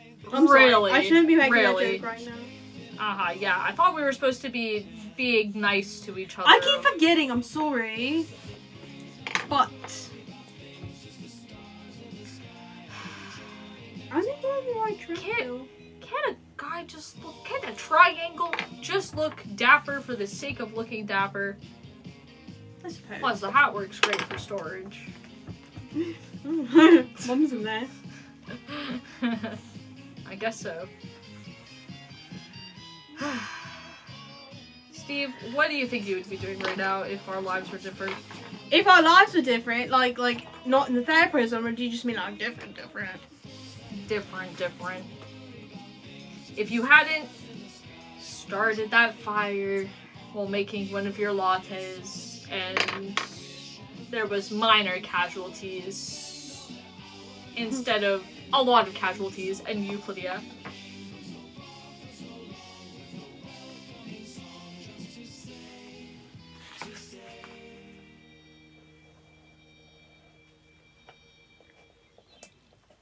I don't really know. Bill? Yeah. Because I don't really... You know, life back then feels so far away now that it's kind of hard to remember what life was like back then. I wasn't really that popular. Really? You weren't that popular. No. Which is funny because everyone likes me now. I'm the best character after all, but back then, you know, people thought I was kind of weird. They thought you were weird. Yeah. Oh. Because, you know, I would always talk about things that weren't there, and they weren't really like, they just thought I had a big imagination, you know? They didn't try to blind you now, did they? No. How queer. No, they just thought I was like that weird kid who had a really big imagination, and I did have a big imagination, just not about the stars, you know? They were real, and I knew they were. So how come they thought you were just weird? You know, being weird isn't a bad thing. But they didn't try to blind you and change you. I don't know. I lucked out that way, I suppose. I guess so. But you said you were really popular back in Euclidia. And I was so popular. I had so many friends. It's such a shame that we lost Euclidia because people always wanted to be my friends. I was very popular. So you liked it back there? Oh. Yeah, but I think that everybody was a little too comfortable living in the way that we were living. You know, I think at the end of the day, it wasn't... I was popular. I had a great life aside from people trying to change me. I think that's where we differentiated. We were a little too different. I wasn't really built for that style of life, so I had to make some adjustments, and I think that maybe I would have found a way to make an adjustment regardless of what happened. I don't really know what I would have done. Well, because I think about my life now, and, you know, I assume, you know, one would assume that, you know, your life might be similar to how it is, but, like, I don't really have a life outside of us, you know? So, I don't really know what it would be like if, you know, we had never met. I wish we had met back then. It might have made things a little bit easier. Would you have been my friend? Well, if I'd known that you could see what I saw, maybe. I would have liked to have you in my corner. It might have been a little less lonely knowing that somebody else could tell me I wasn't cuckoo bananas. Oh, I like that as phrase. People would say. Cuckoo bananas. I quite like that phrase. Uh-huh. You know, Bill. Yeah. What I'm most scared about this memory, like, hullabaloo, what really scares me the most about it is I don't really know who I'll become. Well, Steve, I guess that's a good thing for you, because you'll finally be able to figure out who you are without me. It took me long enough. A whole memory wipe is what it took. What it'll take. It's kind of sad. It is a little sad. Though I guess it'll be odd living a life that's not revolved around me, which I understand why your life would revolve around me, but it might be a little bit peculiar. I don't really know what I'll have. You'll find something, I'm sure. Even peculiar. You just said peculiar. I said that because of you. Yeah, because you were stealing my catchphrase. Let's get weird. Let's get peculiar. That's you stole my catchphrase. I'm ready to admit I did steal your catchphrase. Thank you, Steve. Thank you. I improved it, but it was stolen. Improved. You improved it. I think so. You just... I should have copyright striked my saying. I should have copyrighted it. Well, I'm just... let's get weird. It's more iconic. Peculiar. What does that even mean? Let's get... That's the thing, it's multifaceted. Well, my whole thing is being weird. And you are creating weird. weirdness, and, you know, they have the weirdness magnetism, and I play a very big role in that. And what does peculiar have? What does peculiar do? Well, guess I'm kind of peculiar in that way now, aren't I? What does it do? What does it have? What does it mean? You're just peculiar for the sake of being peculiar.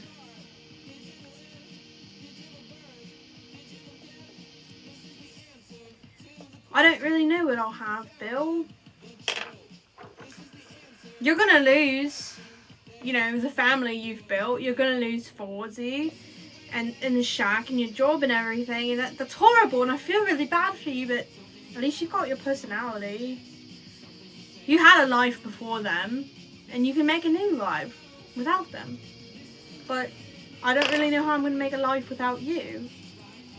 Well, Steve, I think you were a little hasty leaving before.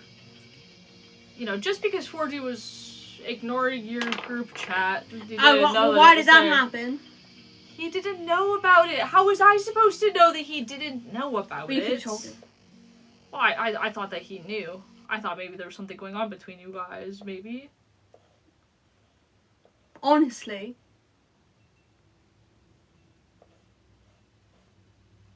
Well. You honestly thought that 4D was in on it. And, you know, me being upset and being like, oh, I feel like the therapist in a relationship. I feel like third wheel. Oh, this is really upsetting for me. Oh, I'm getting really upset. You thought that was just me and 4D playing a little game. Genuinely, you thought that. Okay, Steve, maybe I was doing the thing that you were doing, where you're being willfully ignorant about something.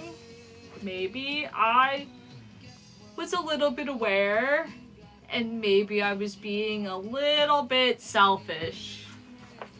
Maybe a lot selfish. It really hurt my feelings. What did? Just be not. Why didn't you just go talk to him? Because I didn't really. 40's great and all, but it's not really what I was after. If you know what I mean. Why didn't you try to talk to me more?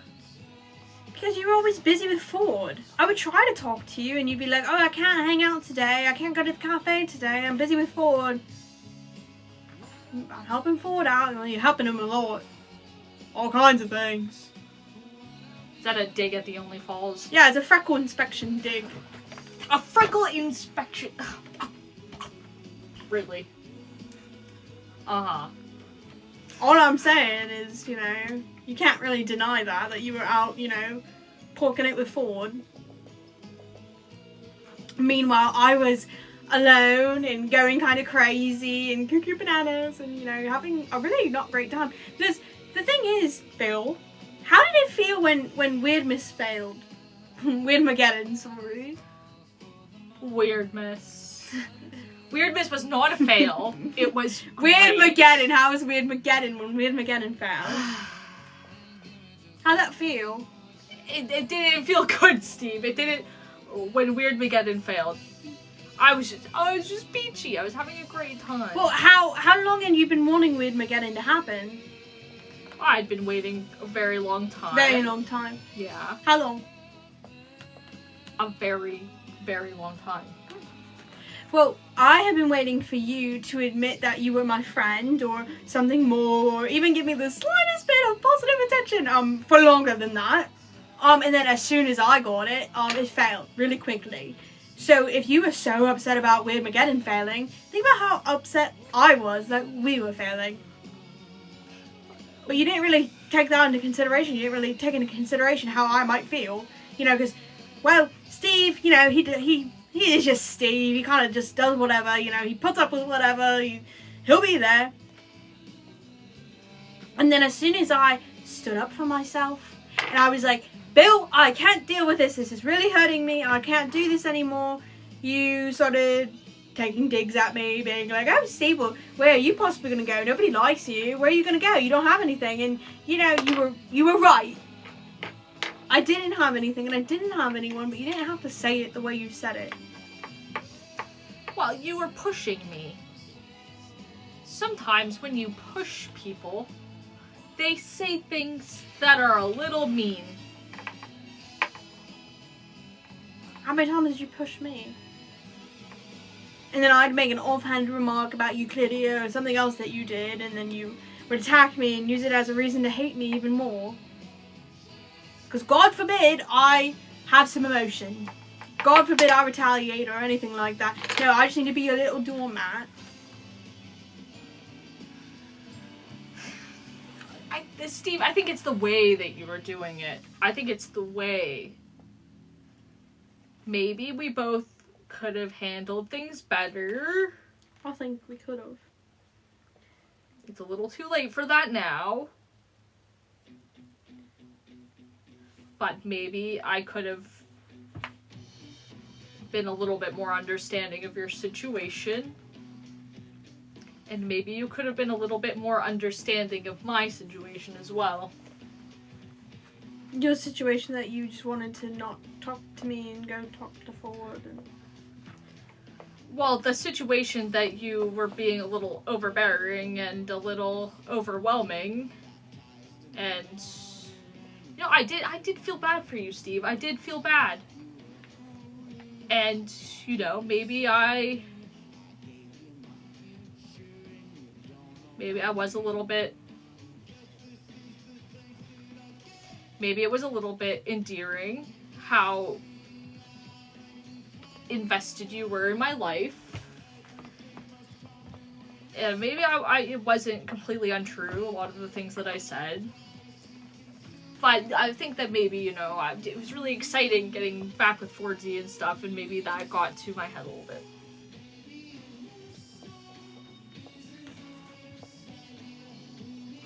I just wish you would have said that, but I understand, you know. Oh, Bill, you need to be more vulnerable. You're not very good at being vulnerable. I think we know the answer here, Steve. I know 4D means a lot to you, so I guess I can understand why you'd be a little excited about getting back with him. And, you know, I've always been there, so, you know, I guess I understand why he was prioritised. And I also don't really know how mad I can be, because even when we were, you know, freshly together and things were going swimmingly, they really weren't. It wasn't really what I thought it would be. Yeah, you were a little bit intense. You were a little intense, Steve. Just a bit intense about everything. I was just really excited. I finally got what I had been wanting my whole life, and honestly, part of the intensity was because I was trying to make it what I had wanted it to be, not what it actually was. Do you know what I mean? The rose-tinted glasses. It really wasn't what I was expecting. You don't even have your rose-tinted glasses. No, Have you finally put them aside? I figured it was time to finally put them aside, yeah. You're growing. You're getting better. Good job, Steve. Bill, can I tell you something? What? We talked about this earlier, but that conversation got kind of short. I don't really know if back then or when, I don't think I really... This might come as a surprise to you. I don't really think I loved you the way I thought I did. Really? Really? You didn't? You don't think that you did? So it's almost like you had all these expectations about me. And they weren't met. They weren't met. They weren't true because of your rose-colored glasses. I think I just loved... I don't even know. Maybe it's just the way you made me feel, or the fact I had someone who could potentially understand, you know. We were the last ones left. And maybe we could have. Maybe if we could have. If you had given me more space or tried to... I don't know. I really fudged that one up. Just a little bit. Bill, I think we both went about some things the wrong way, I think. I think we did too. Maybe a fresh start won't even be that bad. You know, if we have to have one. Maybe we can meet again. I don't think Lottie will let that happen. Bill, I drew something, and it's kind of silly, but it's... You might like it, I think. What'd you draw? I drew what I think should have happened, and what I think would have made both of us really happy. I drew us as friends when we were kids. I think if we had met back then, we could have looked at the stars together, and we could have understood each other and helped each other, and none of this would have ever happened.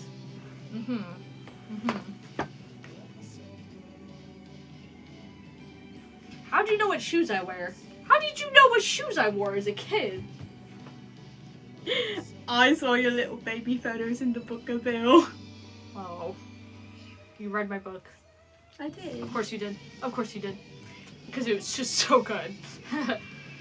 This is... And see, we're looking at the stars. I guess we could have done that together. Since you were the only other person who would have understood. That would have been the perfect turn of events. If we had met back then and become friends and had each other, we'd probably still be friends today. I think things definitely could have been different. I mean, it would have been really nice having someone who understood what was going on. So I felt a little bit less crazy. I drew something too, Steve. What is it? Well, you tried to draw yourself as a cat on that one sticky note on the pyramid, or the pyramid of whimsy. So I drew a better version of it. This is fun. It's not quite as emotional as yours. Oh, this is freaking adorable. Look at this. It's so adorable. I love it. I'm gonna hang this on my wall. Well, oh, you're gonna put that on. Well, too you're soon. gonna put it on your wall, huh? Yeah. You can put it on the wall in your mind palace, since we're not going to have any walls soon. I love it. Yeah. It's so cute. I messed up on the back, so don't look at the back. It's That was my alright. failed attempt. So you admit that you messed up. That's a good thing. Yeah. I look so dashing. Better to start admitting our mistakes now than never. Yeah, I think so.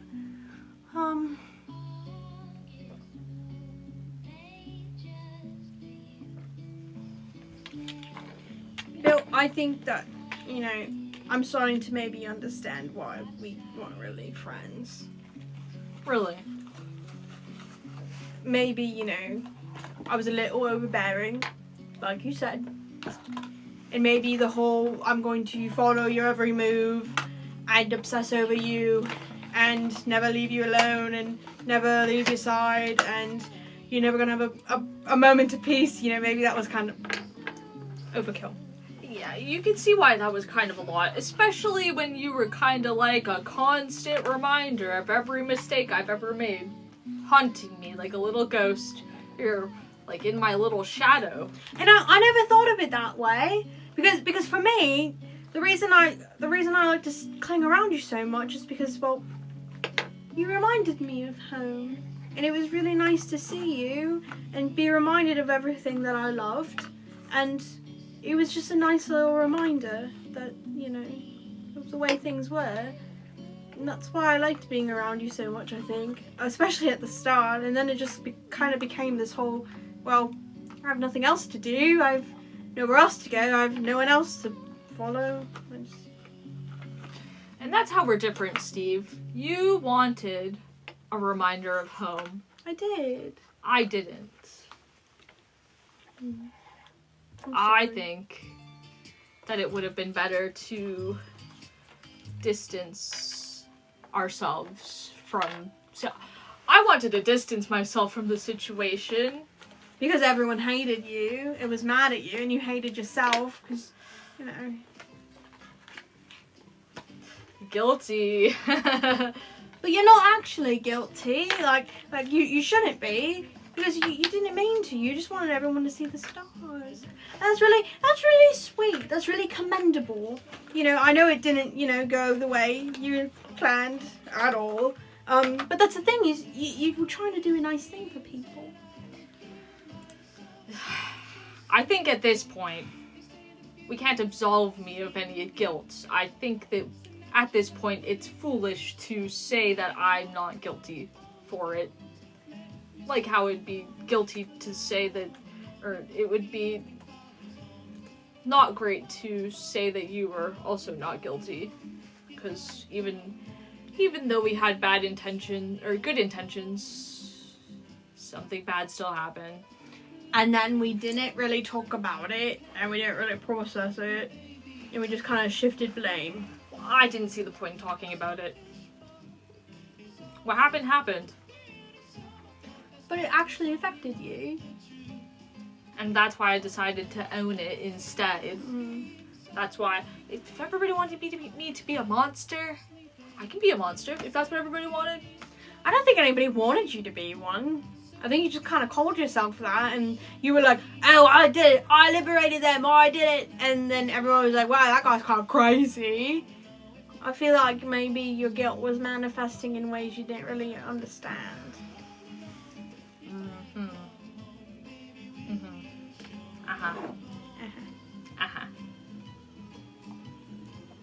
But we are admitting we did something wrong, and that's a good step.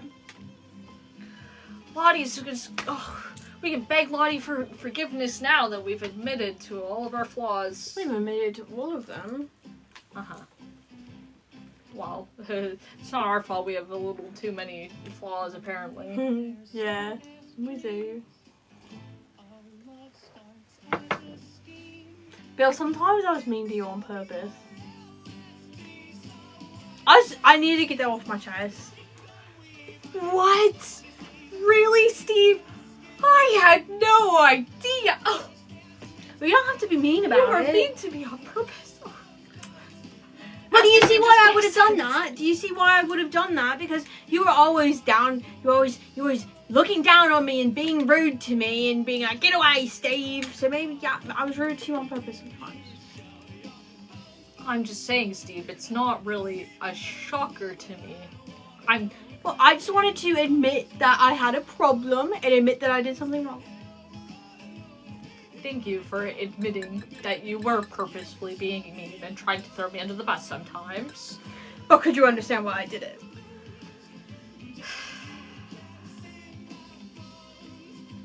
Maybe. I think we were just trying to keep each other humble. Probably, yeah. Sometimes we need that.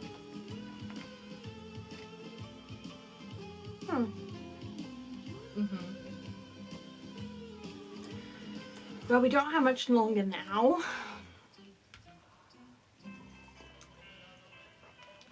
Yep.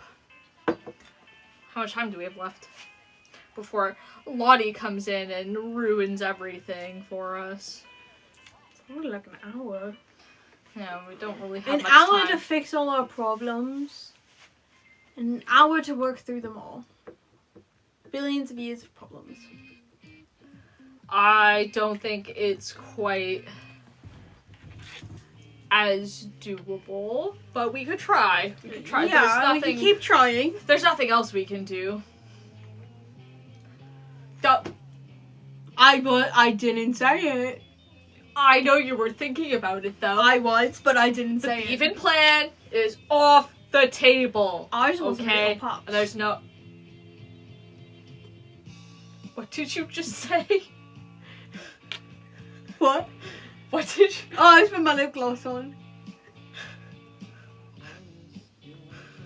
I must Papa be hearing. Cypher! Papa Cypher! Don't. Papa Pyramid! No, I'm just joking. I'm trying to make light of the situation. Lighten the situation. During our impending doom, you're bringing up even.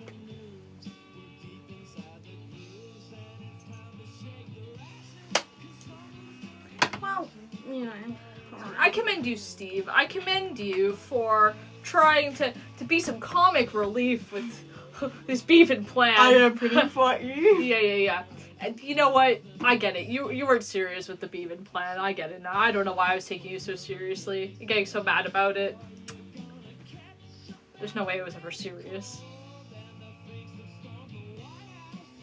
Right? What what's the right answer here? Like You want to swallow? Excuse me? What? Oh. Anyway. Steve, just... no, I don't even want to know. But I don't want to know. So should it be like, I meant it or no? No! Oh, okay, I didn't mean it then. You didn't mean it. You didn't mean it. It's not happening. Okay. No, I was just bringing it up because, you know, it might be like a plan. It doesn't have to be the plan. I'm just, you know. Sure, Steve. It's a plan that's not going to work. Okay, then we won't be doing it. When Lottie comes in here, promise me that you're not going to mention Bevan. I promise I will not mention Bevan unless it is absolutely necessary. Which it won't be. It's Which not absolutely necessary. Then if it's not absolutely necessary, I won't bring it up. But there's no scenario where that will be necessary. Then if there's no scenario where it won't be necessary, then it won't be brought up. Pinky promised me that you're not going to... Oh, I'm doing a pinky promise because I would do a deal, but I feel like you wouldn't go for that. I wouldn't. Yeah. So pinky promise, you're not going to bring up Bevan. I will not. Lottie. I will not bring up Bevan to Lottie unless it is absolutely necessary. Which it won't be. If it won't be absolutely necessary. If it won't be absolutely necessary, then it won't get brought up. Because there's no situation where it's if going there's to be. no situation where it needs to be brought up, then it won't be brought up. But it's not going to be a necessary If there situation. is no situation where it needs to be brought up, then it won't be brought up. You're correct.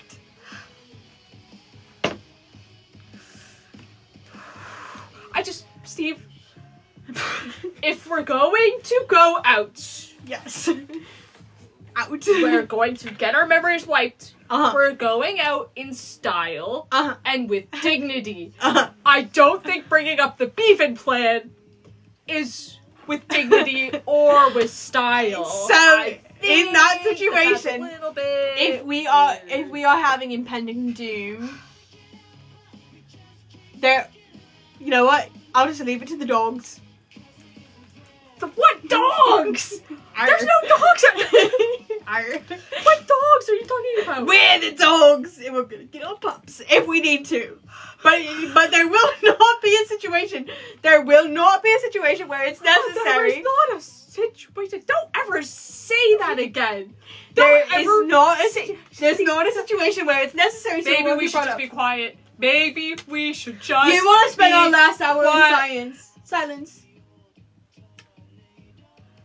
We don't have to spend it in silence, but we don't have to talk about this anymore. We don't have to. This conversation is over. There's no more talk of this. It's not to be brought up to me or to Lottie. Unless it is absolutely necessary. We promise. I pinky promise that it would not be brought up unless it is absolutely necessary. And according to you, it will not be necessary, so it won't be brought up.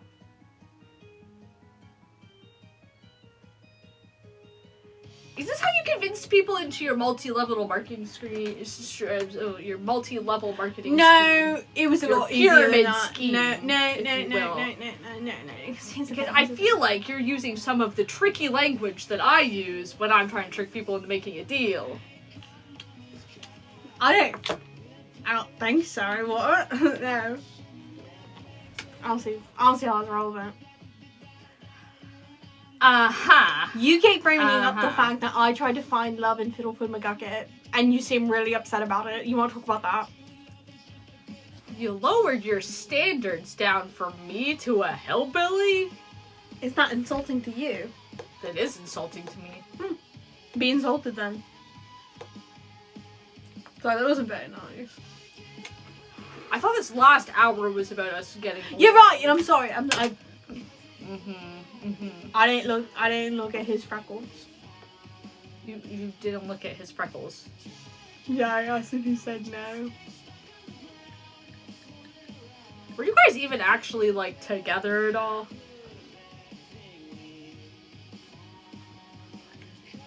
I don't really see how that's relevant. Well, I just, maybe we should understand each other better at this point. Okay, I'll tell you what happened then.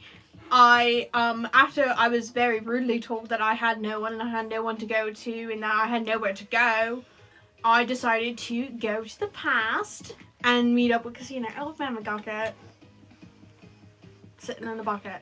I decided he might be a little easier to swangle.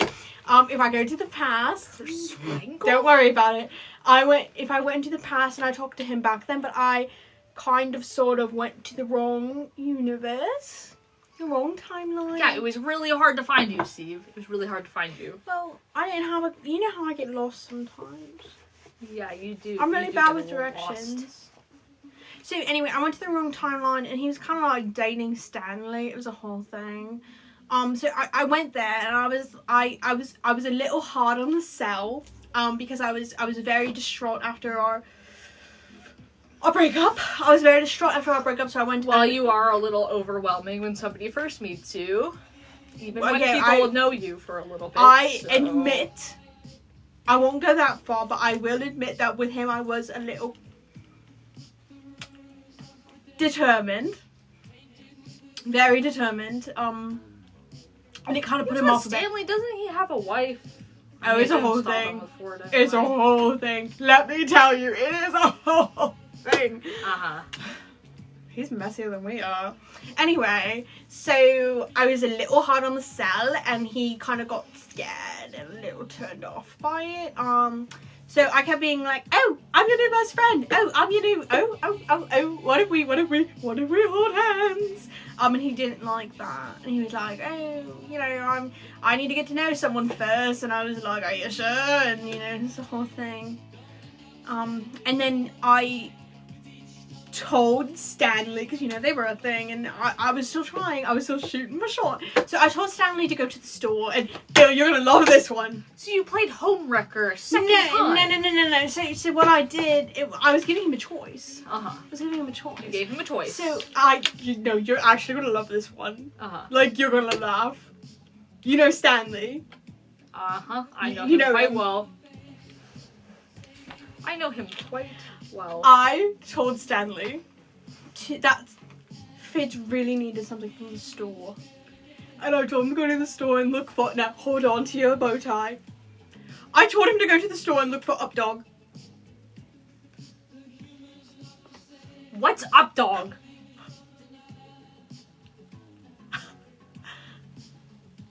Nothing much. What's up with you? This guy. That's the oldest trick in the book, Bill. Oldest trick in the book. I've never encountered this before. Oh, it's okay. Maybe you'll meet Ligma one day. I'm not asking what that is. I'm not gonna ask what it is. I'm not falling for anything else. What? Ligma? Do you not know what it is?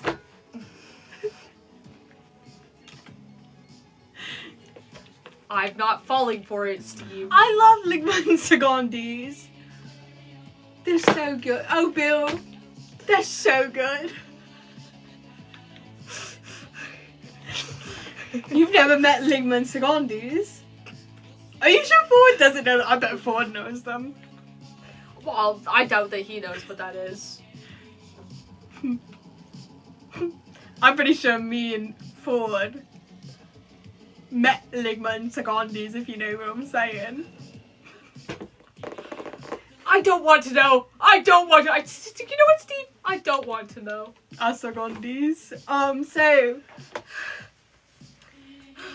So me and Fidz, I sent Stanley to sort about Updog. He was gone for a few hours because Updog doesn't exist. And while they were gone, me and Fidz tried to do a bonding activity. And we baked a cake together and we made it look just like him. It was beautiful. It really was beautiful.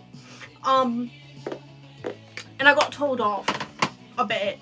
I got told off quite a bit. Wait, by the hillbilly? Yeah, and his friend. His friend? Yeah, that Ebo person. Yeah, whatever. mention. And Anyway, so what happened there? They kind of told me I was being a little crazy. They kind of gave me the what for, if you will. I'm so surprised. Okay, they gave me the what for, if you will, and they told me I was being a little cuckoo. So. Oh wait. Cuckoo bananas. You're so ligma. So I got a little emotional. I got a little deep. You went emotional. I got a little deep. You don't usually do that. Got a little deep. Little soul searching. You know, searching for your soul. You know how I get. You know how I get. Yeah. And I told Fidge that I'd back off a bit and I'd be a little bit better. But I asked if I could still stay because I really had nowhere to go. And we kissed. But it was weird. Like, yeah, you kissed the hillbilly. Yeah, it was. I can't really say it was like, I don't know.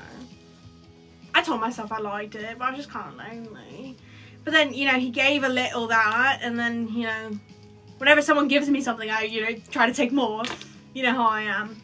Give a little, take a lot, you know. Give you an inch and you'll take a mile. And I do that. 30 of them. Anyway, I got a little, you know, things were fine at first. You know, and then I just kept seeing how happy he was with Stanley. And then I just kept thinking about you and I and how I really don't have anything. And, you know, a world where you weren't, where I couldn't just know where you were and be with you. It I kind of went off the deep end a bit. I kind of really didn't like being somewhere that you weren't. And I went a little crazy and something happened where Stanley got in the portal. It was a whole thing. Oh, yeah. I remembered. You misplaced Fidz's glasses and Stanley tripped on them and fell into the portal. Is that right? Is that? I got that right, don't I? Don't I? Glasses. I didn't. Yeah, you did. I felt really bad. Him misplacing his glasses. Poor Stanley! Remember when I was doing that? It was real. I do. Yes, you were very upset. Poor Stanley. I'm so worried about him. So worried about the guy. So worried about him. Yeah, maybe not right now. You definitely did. Steve, an hour before we lose our memory, and you're still going to not admit that you are the reason that Stanley went into the portal, that you're the one who misplaced Fitz's glasses so he couldn't read the contract you had him sign. You definitely didn't hide his glasses so he would miss the small text about being hypnotized whenever you feel like it. That's what I thought. It kind of was a 2-for-1 deal if you think about it, you know. The glasses get stepped on, he falls in the portal, Fizz doesn't have his glasses. Yeah, it's 2-for-1. It's a little too convenient, isn't it? I felt like I was making a build plan, I did. I was like, this is a plan so build. You admit it. So you admit it. With 1 hour left of my life, I admit it. God forbid a guy wants some love. So anyway, so yes, he did sign my contract. And the contract did state it, that I could, you know, possess him or hypnotize him at any time, and also hypnotize or possess others at any time. So he was kind of just like willy-nilly, just signing off everybody's souls there, everybody in that timeline. And it was great for a little while. It was great for a little while because it was nice to, you know, just have people who understood me, even if it was just me talking to myself. But I do that all the time anyway, you know. And then I got kind of lonely again. It was fun and exciting for a while, and then it got lonely again. And then I actually did start feeling a little bad about it. You know what, Steve? And then you showed up, and now we're here. Now we're here. I met Rainbow though.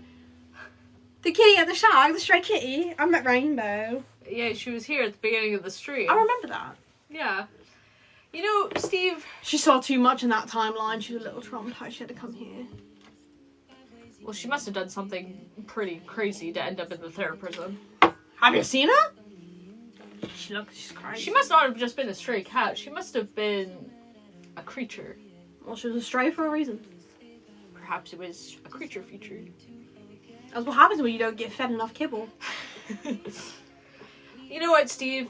If your plan hadn't ruined my life and sent me here, I think that I would almost be proud of it. I felt like an evil little genius. I did. I took pages out of your book. That's not a diss on you. You're kind of an evil genius. But I wasn't really that good at it. Yeah, there was some flaws in your plan that maybe could have been avoided if you weren't quite so emotional about it. But, you know, the basics of the plan, pretty good, honestly. You liked the it? 2-for-1 deal. Wasn't that smart? Pretty impressive. Because I could have just pushed him, but I didn't. It is something that I would have cooked up, and that's kind of why Wasn't it kind of smart? That's why I caught on pretty easily. I know. Yeah. I knew you would know too. I was so mad when you showed up. I knew you would know. Yeah. Even if no one else did, I knew you would. You know me so well. Maybe a little too well. I'm sure you were really happy when I showed up. If you were so lonely. Did you think that I would show up eventually? Did you hope that I would follow you?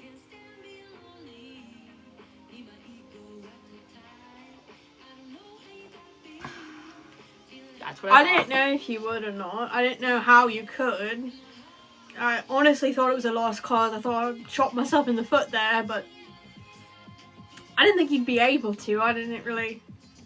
That's the thing, Steve, is if you think that I could come up with a scheme like that, there's going to be a way for me to come up with a scheme.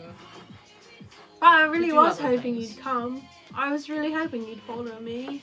So, you know, I couldn't just tell you that right away because, you know, we were fighting and all, and I was, you know, doing something bad, but I was really happy when you showed up. So even despite everything that I said to you, and your plan, you telling me that you were going to destroy my life and stuff, you still wanted me to follow you. Well, that's the thing is what I was saying, I was really upset with you at the moment. You remember earlier when we were talking about how sometimes we say mean things when other people are hurting us as payback? Mm-hmm. Yeah. I felt backed into a corner, and I was really upset with the things you were saying, and that's the meanest thing I could possibly think of at the time. So that's what I said, but I didn't mean it. I should have known. I should have known that you weren't actually going to do it because... Steve, you're a lot of bark, but you're no bite sometimes. No step mention. But the thing is though, is, you know, us being together like that, you know, dating and all when we were, it turned out the way that I thought it had, and I kind of started realising some things about myself, and I really didn't like the things I was realising. I was really upset with you. I really was upset with you, and then after we had some distance, I kind of realised that, you know, it wasn't your fault you weren't what I expected you to be. I just had really high standards. You had high expectations that you had decided in your mind, and I didn't live up to those expectations because you liked the idea of me. You liked the idea of me, you didn't actually like the real me. And I just kept thinking, you know, when I was mad at you at first because you hadn't met those expectations, but then I just kept thinking about how I'm the one who set them, and then I kept thinking about you and, you know, the time we've spent together, and I kept thinking about our good memories together, and I was really mad at first thinking about those good memories, but then I kept thinking about them, and then I just started feeling really bad for you, and... For me. Yeah. I felt bad that I was mad at you when I should just be mad at myself. I really thought I hated you for a bit there. I thought you did too, Steve. I thought you did too. And at first, I thought I thought it was a little refreshing, honestly. I thought it was a little refreshing. Feeling hatred come from you instead. Anything to not be so obsessed with me, you know? But even when I hated you, I was still obsessed with you. Obsessed with the idea of you. With the idea of me, with the idea of me. But I guess, like, no, you can't be completely blameless either. Obviously, there's probably things I did wrong. Not specifying anything, but there's probably things I did wrong too. I mean, like, one example is maybe that when we were together, I should have tried to actually care more. You see, I get very one-track minded. I have a goal in mind. There's me, there's my goal, and then there's everything in my way. What was your goal with that then? Back then? Do you really have to ask? No. It was forward, I know. Yep. I can't really blame you either. It hurt figuring that one out, but I can't really blame you for it. I don't want to say you're good for each other, because I don't think you are. And that's not really a diss on you or on him. It's just I don't think you guys are good for each other. But I think you're the best people for each other, if that makes sense. But that's the worst thing about this situation. The worst part of this situation is that realistically, I know that things wouldn't have lasted. I did all this. I've ended up here for something that realistically probably wouldn't have lasted more than a few months before it all inevitably... I mean, with me not there, I was like your little buffer. You guys would come to me with your problems, be like, oh, can you believe what Ford is doing? And I'd be like, I can't believe it. And then Ford would come to me and be like, can you believe what Bill's doing? I'd be like, I can't believe it. And then you guys started your little OnlyFans, and then I didn't really hear much from you. But that's not something I'm bringing up to be mean. Uh-huh. Yeah. And I think that's just really the worst part, is that it was all for nothing. No good reason. Not for nothing, no good reason though. for any of this. And even if we grow right now, it's not going to matter, because... I think it will, though. You know, we have some time, and I think if the Axolotl comes and sees that we've gotten better, she'll let us go. I really do. Don't you believe that? Don't you want to believe it? I've humored you, Steve. I've humored you. But I don't think that Lottie is going to care whether we change or not in this next hour. Probably less than an hour now. Well, if this truly is our last hour, and there truly is no saving this, humour me for a second, okay? Again. Mm-hmm. If this truly is the end, how do you want to spend it? What do you want to do?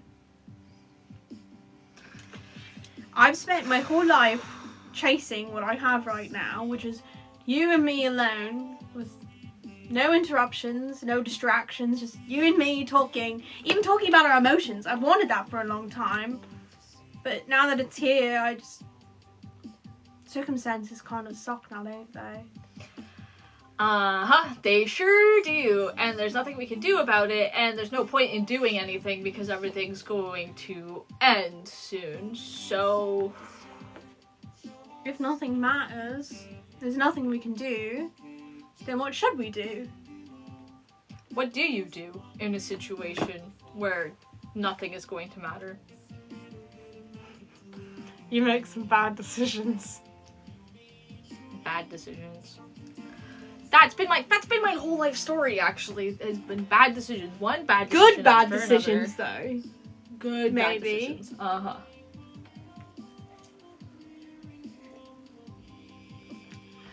When we were, you know, together for that short amount of time, it didn't really go the way that either of us expected it to. It did not. Nope. Not even a little bit. How do you think it would go now? Better. Since we've talked about our emotions and talked about our trauma and have gotten better. Probably better. But it doesn't even matter, because where is it going to get us? And not with little beef. I didn't even bring him up. I know. Well, but all I'm saying is we have an hour, and you don't think that anything's going to matter after that hour.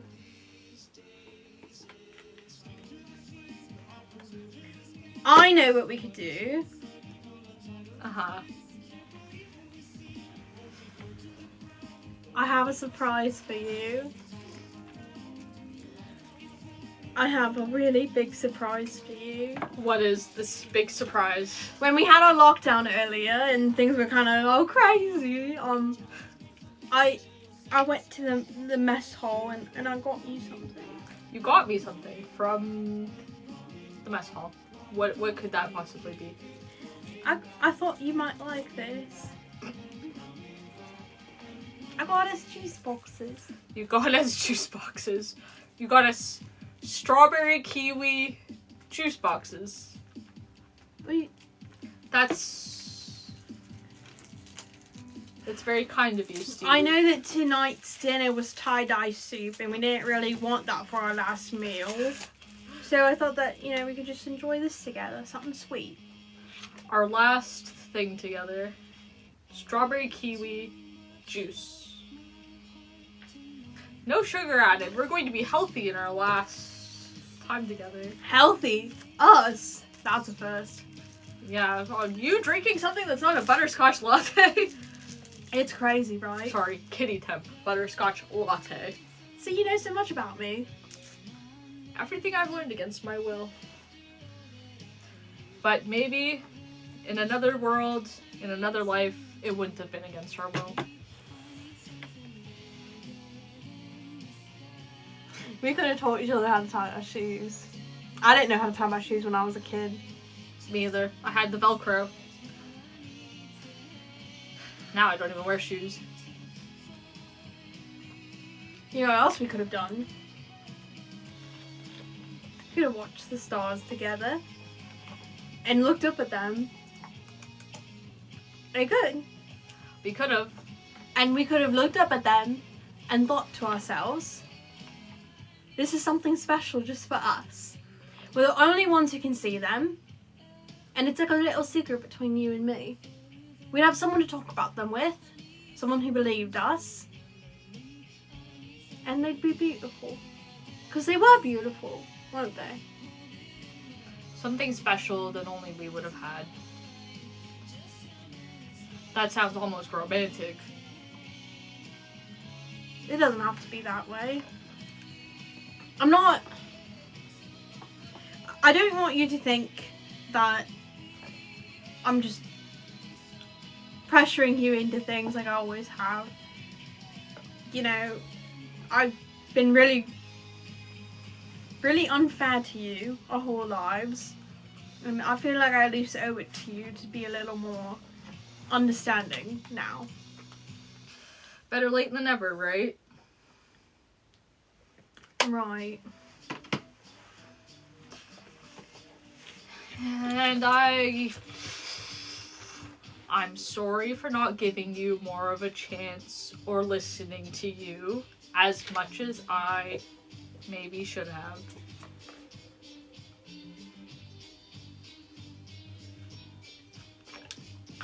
I forgive you. Really. I forgive you for pretty much everything, I think. I don't want to, if this is the end, I don't want it to be an end full of resentment or hate. And I can't make you forgive me, and I can't make you even like me, but I can at least give that to you.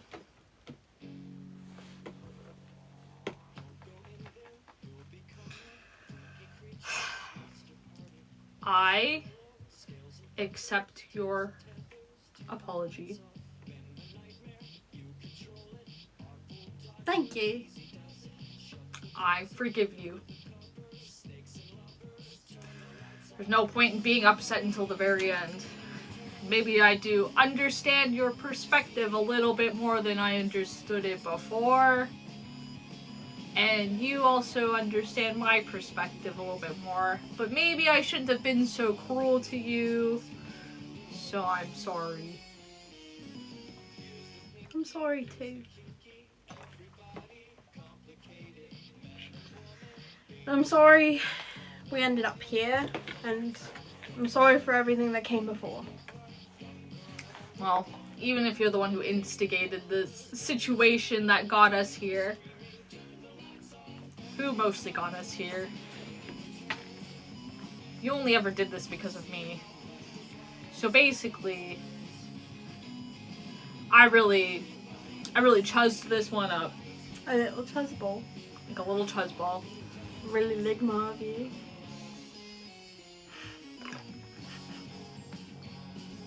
I'm not asking what that is. I don't care how many times you say it. I'm not asking what it means. You can have your memory wiped. You can't trick me. You can have your memory wiped. Not knowing what it is. I'm sorry. I'm just joking. I don't need to know what ligma is. I don't. Ligma angles. Get it? That's what it means.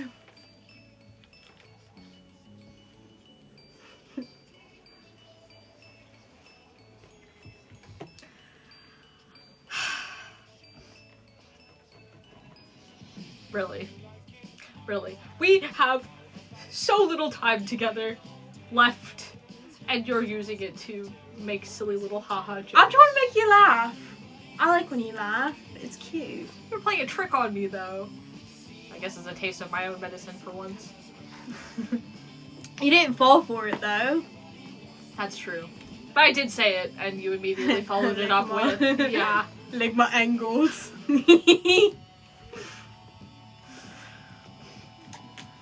I'm sorry I went after Ford. Speaking of ligma angles.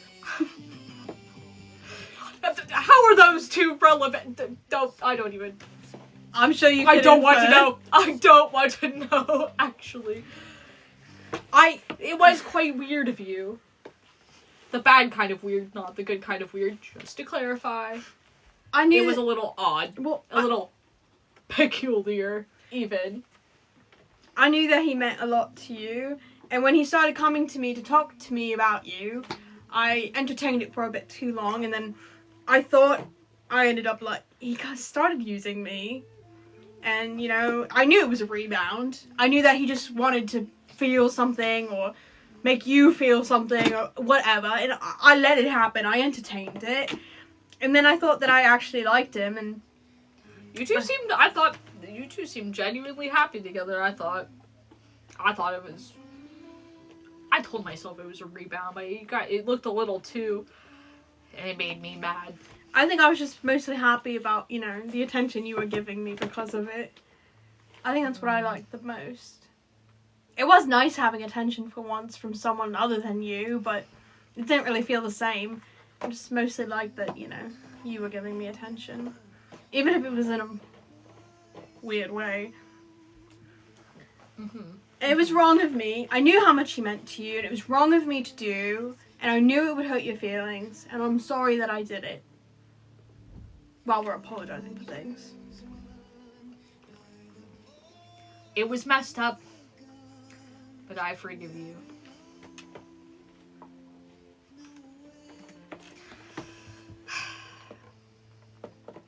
It was definitely a little bit strange. Because you blame me for getting so angry. It was just... Both of your exes get together. That's just... That is just like... It was evil. But also, like, you guys were bonding over me, I'm sure. So it's also a little bit... Haha. Stroke my ego a little bit. It was a little messed up. But it was also aggravating. He called me Bill one time. Really? I didn't say that, you know. Maybe I didn't respect myself that much. Wow, using one triangle to get another triangle. That was kind of messy of Ford. I know! It was kind of messy. He doesn't last that long. He's old.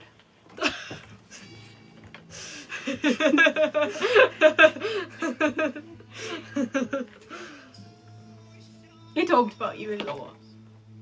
It's like every conversation we had. All bad things, I'm sure. No.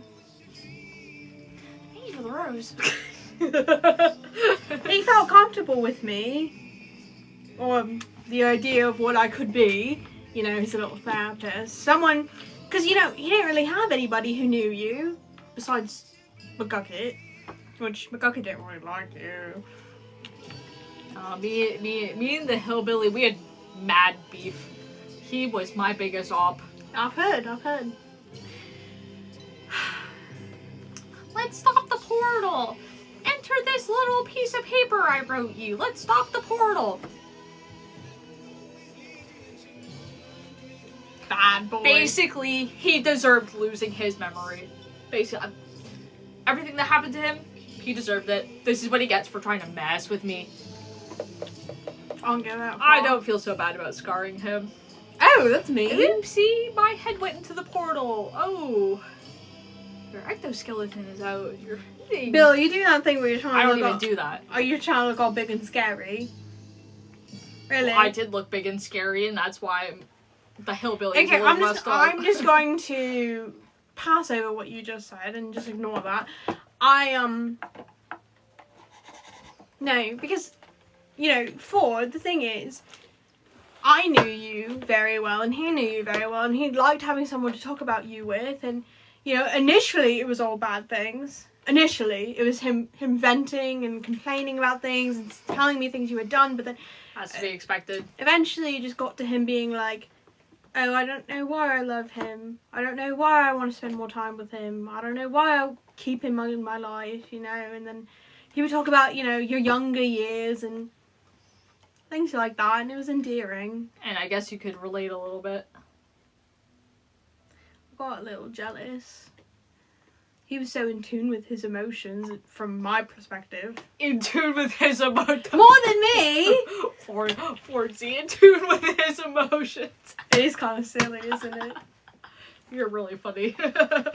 In tune with his emotions. Yeah, I kind of realised really quickly I was wrong there. Uh-huh. But I did relate to a lot of things he said, and then, you know, he was like, well, why don't we, you know, and I was like, I guess we can, yeah, why not? And then, you know, whatever. The rest is history. The rest is all history. It was a really mid juice box. What? I like it. It was alright. But I appreciate you getting this for us. I thought it might make you a little happy. It reminded me of being a little triangle on Euclidia. Little baby Billy. Little baby Bill. I like him.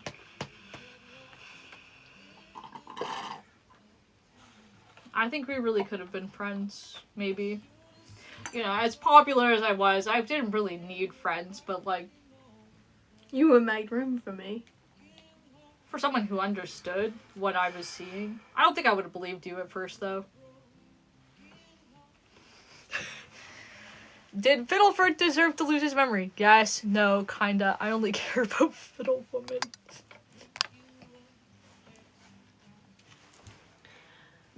I think that, you know, it would have been nice to have someone who understood me as well, but I know you had it a lot worse back then. A lot worse. I didn't have it good, but I didn't have people trying to hurt me. Yeah. We were just born that way, you know? We didn't do anything wrong. Everyone just thought we were wrong because we were different. Yeah, I think that they had a little bit more of an extreme reaction in my situation, so it definitely would have been nice to know that I wasn't crazy like everybody made me feel, and that's why, you know, gotta embrace the craziness and the insanity if everybody's acting like you are that way, right? No, you can prove them wrong. And you know, it's too late for that now, but we could prove the Axolotl wrong. You know what I mean? We could prove ourselves wrong too. You know, because I feel like I'm a lost cause at this point. You feel like you're a monster, but maybe we could prove ourselves wrong. If. The big if. Lottie will let us go. I think she will.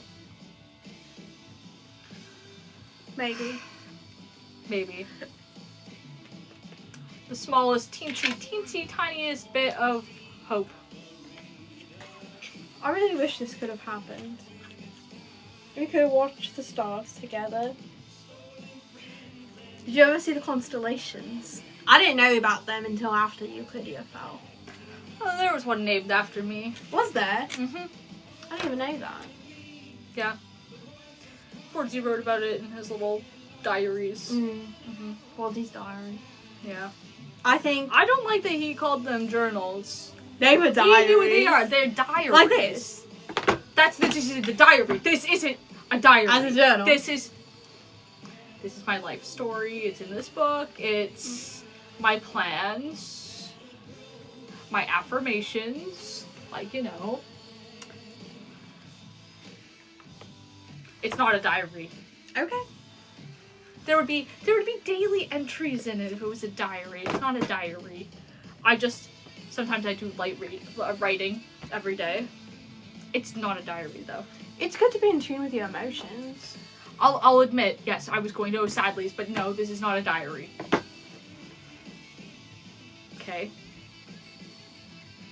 You know what you told me one night? I was Sadly's. You were really gone. Oh, brother. Uh-huh. What about me at Sadly's? What about it? Tear it off like a band-aid.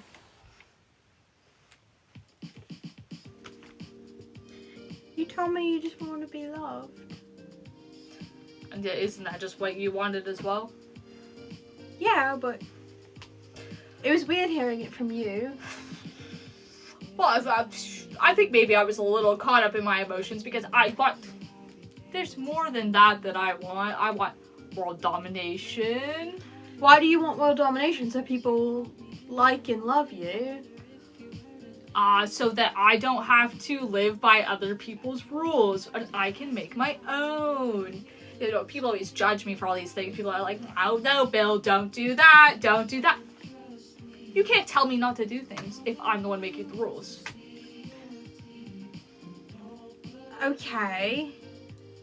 Don't you want to live in a world where there's no judgment, you do whatever you want to do, you have fun? I did that actually with my whole pyramid scheme. I did that and it got kind of boring. But there's no one to impress when they're all a hive mind. I think you took the wrong approach. So you want to impress respect people. What you did. You want to impress people. Why? I just, you know. I guess I did want to be loved and respected and admired. Just our ways of going about it was a little bit different. Well, Bill, I don't think I might have said these things to you before. I feel like our journey together, I probably didn't respect you. And I probably didn't admire you. But in my own weird little way, I think I did love you. Probably not the kind of love I thought it was, but some kind. Some kind.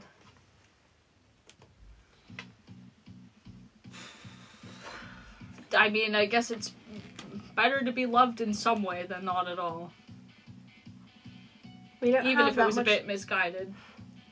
We don't have much time left, Bill. No, we do not.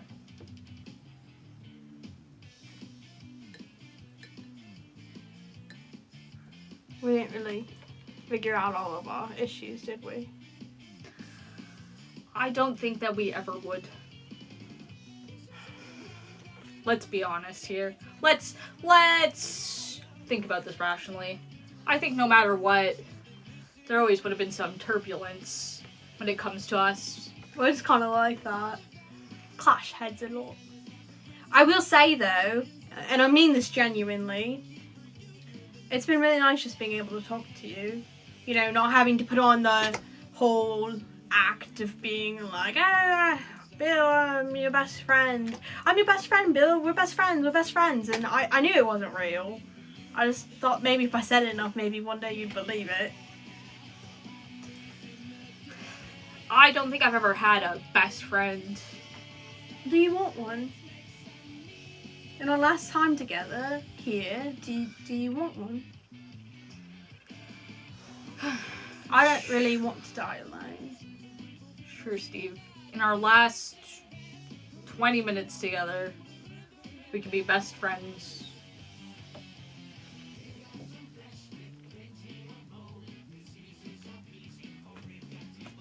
Maybe we'll be reborn in a different world where things are just a lot easier for us, and we'll be better people. Maybe. I wish we knew what Lottie was even going to do. Like, oh, she's just going to wipe our memories and like dump us somewhere in the world. Like, what is she going to do with us? Is she going to wipe everybody's minds, like their memories of us? I want to go to the mall. You want to get the mall? If I have to be dropped somewhere, you want to be dropped in the mall. I like it there. You like the mall? The mall. Where would you be dropped? The Walmart. You like it there. You like to watch the scary people. How are you I hate doing? going to Walmart. I know you like it there. I like the How are you chaos that doing? happens in a Walmart. It's very entertaining. I think we have a visitor. I think maybe the volume is up. How are you doing? We had a visitor this whole time. We had I no am idea. sorry. We were too busy talking. We didn't hear you. Totally not. Oh, yes, you guys seem to be great friends now. Yeah, we're best friends now. Oh, you heard that? I've been watching. Oh. Always watching. Lottie's always watching.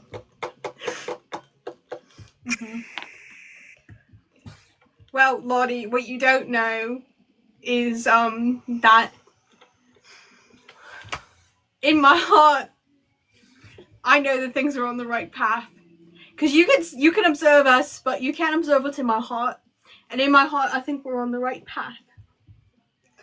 Yeah, we've been making some great strides in our growing and learning. Me and Steve are best friends now. Guys, really? Oh, I'm echoing really bad on the live. Well, shit. I think the volume might be a much. Guys, It's what? It's too much? no way. It's never been a problem before. is this better? No, it's still echoing. Leave and come back later. We have to sing our song. We're singing a song. We're singing a song, Bill. We're singing a song. Do this one thing for me. Okay. You know I love songs. Yeah. I wrote a song for us. Well, you wrote a song for us. I wasn't sure how this would all go, Yeah. so I wrote a song for us. You wrote a song for us. Just in case, you know, things went a little better than I thought. Did you? Okay. I'm really excited. I'm grabbing it right now. Oh, thank you. I think you'll like it. I think I've located it. Wait, I need to make sure I have the okay. Oh, I accidentally brought up Cheese Boys macaroni. Oh, no. Oh wait. Bill, I wrote this song for us because I wasn't sure how tonight would go. And you know, maybe it's a little overbearing. You know how I am. I like to be a bit theatrical with my things. But maybe you understand the message behind it. I'll sing my lyrics as best I can. I'm sure you will. I fear we're a little laggy though from Lottie leaving the room. Well, isn't that just nice? Isn't that just lovely? What are the gay people on my phone saying?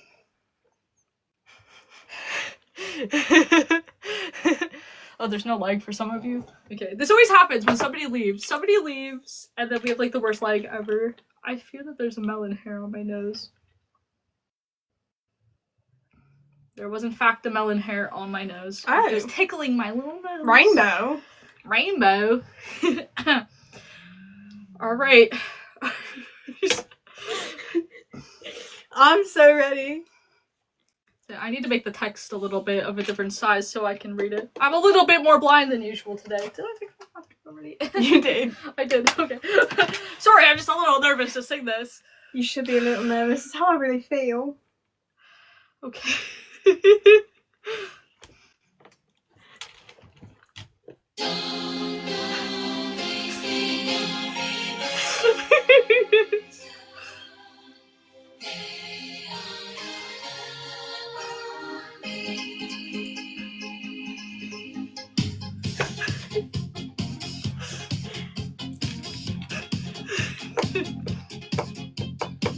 I wasn't jealous before we met.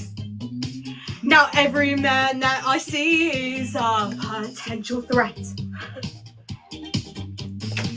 And I'm possessive, it isn't nice, it really isn't.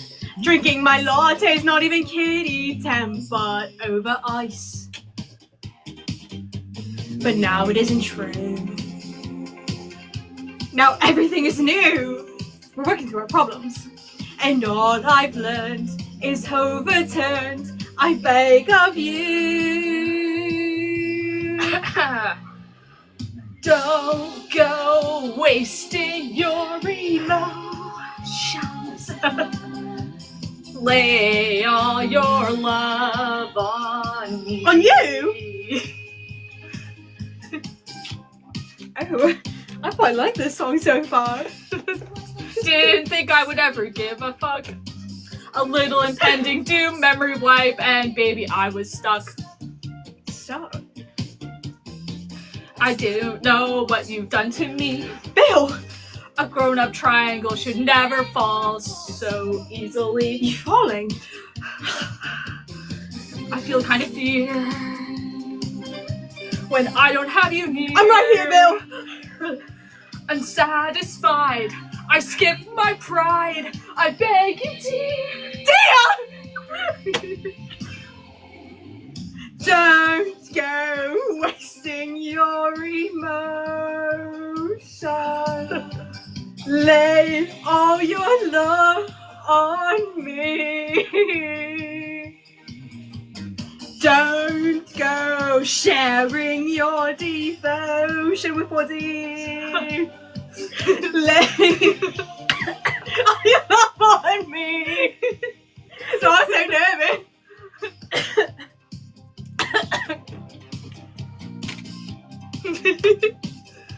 Oh, Bill. Quite a song. I've had a few little love affairs. They didn't last very long and they've been pretty scarce. I used to think I was sensible. It makes the truth even more incomprehensible. The truth. 'Cause everything is new. And everything is you. And all I've known has overturned. What can I do? Don't go wasting your emotion. Lay all your love on me. Don't go wasting your emotion. Lay all your love on. Don't go wasting your emotion. It's okay, Bill. Just lay all your love on me. Don't go sharing your devotion. Lay all your love on.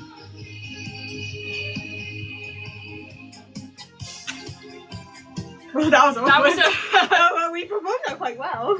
that was a pretty good song. Yeah. Did you like it?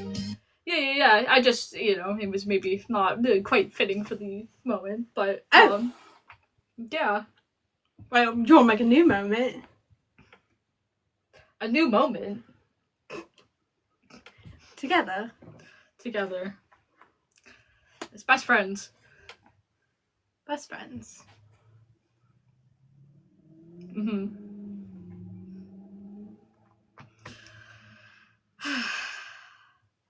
I guess the world is going to end. I guess for it is us going to end for us. as soon as Lottie comes back. We could end this on a good note. Do you want to? I'm nervous. I've never. Nervous? Oh, hi Lottie. that was awkward. I'm sorry. Yeah, that was really, Whew. That was really weird. I can't believe we were about to do that. Yeah, that's awkward. Don't know why. It's echoing? Is it echoing for us? I don't think so. I don't know. It's just out and everybody else inside is saying it. Not the echo. That's awkward. That's really awkward. It is awkward. It doesn't seem to be echoing on our end, which means maybe the echo is coming from our end. Maybe. I don't know. What was We that? might just have to discall it. I could try closing the stream and restarting it. It's up to y'all. Alone. How bad is the echo's really bad? What is It's that? really bad. What the? It's okay. You could. I can make your voice come out of my computer instead. That works. Okay. Be gone. I guess we're alone now. I guess That was really awkward, Axolotl coming in when we were just about to, that's awkward. Yeah, that is. But we were really close to doing something there. That was. Yeah, we were really close to. That would have been really, really awkward. We did weird, but it could have been like a not so bad weird way. Sorry, I saw something. You saw something. I just, maybe Axolotl not being able to be here was divine intervention. Maybe we should continue that conversation we were having. Yeah. If you'd want to. I wouldn't force you to. Maybe. Where's this chuz gonna be?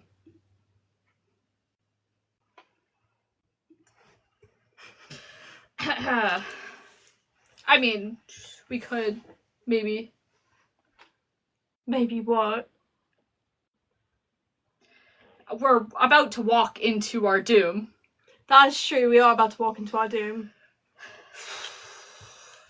And if we're walking into our doom, things might get said, things might happen. Yeah, we're going into this not knowing if we're about to have our memories wiped or not. So, I mean...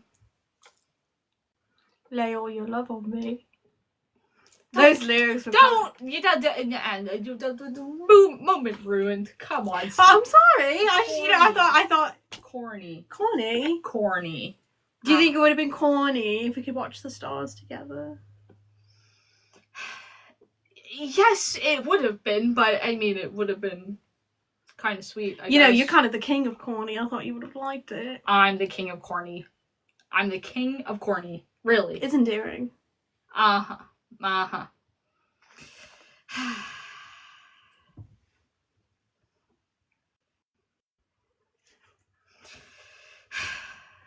Fine. You know what? Let's do this. Let's do what? We're about to die. Not physically, but we're about to die in our heads. So let's share one final moment together, Steve. I feel like I owe it to you somehow. I don't want you to feel like you owe it to me. I want you to want it.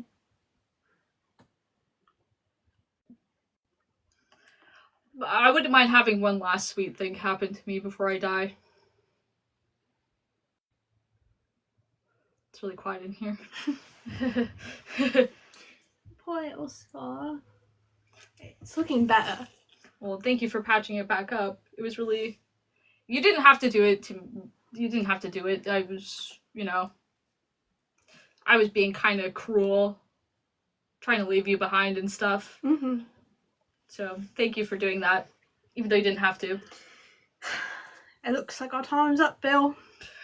Our time's up. Let's go meet our fates.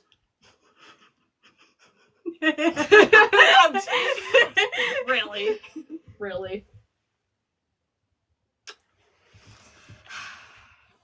Time to meet Lottie. I quite like that. Oh, hello. Hello, Axolotl.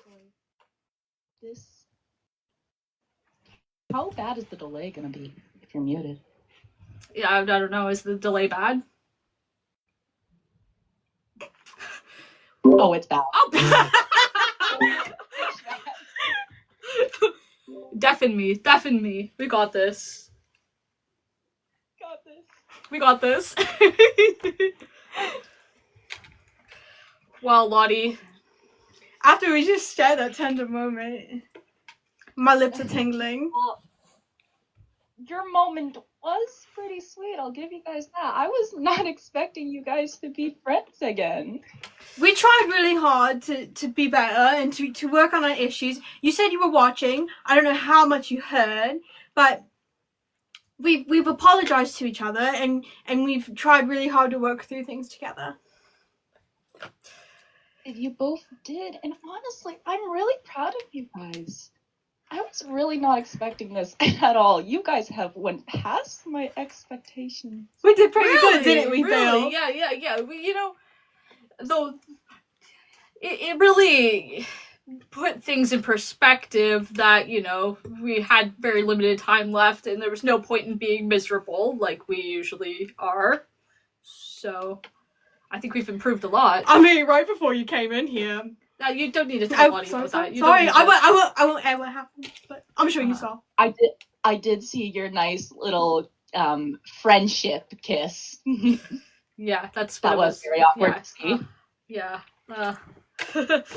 We best friended so hard that we kissed.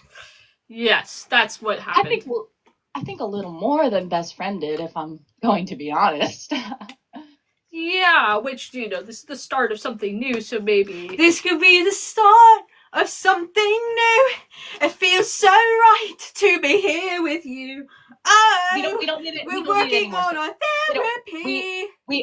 Steve, we don't need any more singing. Thank you. Okay, sorry. My bad. They're all songed out. You've done enough of it. Well, you guys, those 24 hours are up, so you know what that means. It means that we proved that we can be better. No, it means your memories are getting wiped. What? What? So our improvement means nothing at all? Yeah, I told you guys you have 24 hours left. Did you think this was like a test or something? Yeah, it kind of sounded like one.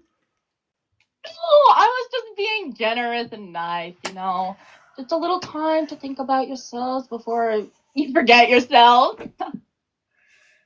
So it wasn't a test, you just put us on death row to contemplate our existence. Yeah. You're still... Yeah, no, that's exactly what I did. So we spent 24 hours working on ourselves for nothing. Oh, I wouldn't say for nothing. Well, if it's about to not matter. Oh, no. We got a lot of information out of this, Now, when people are in similar situations that you guys were in, we can help them better because you guys did so well. And you know what? Maybe. So you're just using us. You're using us for. I wouldn't say I'm using you two. I'm just making the best out of a situation. I question the practice going on here. If you're bringing in people not to actually fix them, but to just use them as an example for the future. We came here to get better, and we started getting better, and then as soon as we start getting better, you're gonna wipe our memories. Just like that. Isn't it kind of weird that you guys only started getting better as soon as I was like, yeah, you guys aren't gonna know about yourselves anymore? You know, it kind of sounds like you didn't really care until everything was already ripped away. And, you know, that kind of mentality, it's just not gonna work when you get released. You know? Uh-huh. Well, we could stay here longer. Yeah. I mean, you could just give us more of a chance, right? Like, we did a lot in 20... No. I gave you both plenty of chances. But we did a lot in 24 hours. We did a lot in 24 hours. We weren't serious before, but we're serious We're now. serious now. We're serious. No. And you know what's crazy? All these 24 hours. Imagine if you just applied yourself before I gave you 24 hours. Could you imagine that? Could you imagine what could have happened? You know, Bill, you wouldn't have had to escape from the theraprism if you actually applied yourself the first time. Isn't that crazy? That's just pure insanity, isn't it? Oh, you're calling me insane. You're very funny. Axolotl, stop! No, Steve, don't do this, please! Oh, you have to stop! You're not just killing us! Steve, don't! Oh my god! Oh. Bill, I told you I'd keep it a secret as long as I had to, but this is important. I'm with child. I'm with child. No. I'm with child. I have a song to prove it.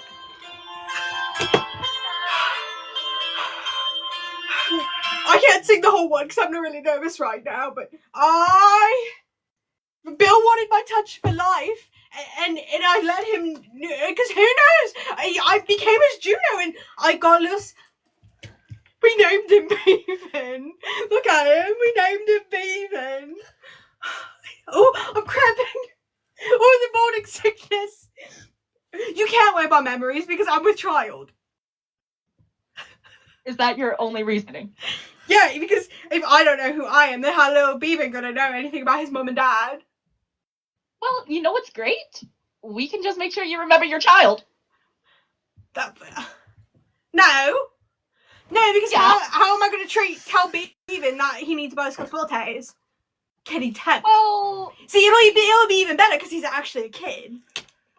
Well, the thing is, it's not like fit to be a parent. No, you anyway. want my touch for life. If you love me right, then who knows? I've become little Billy's Juno. Steve, you know, I just might let you know where my memory tonight.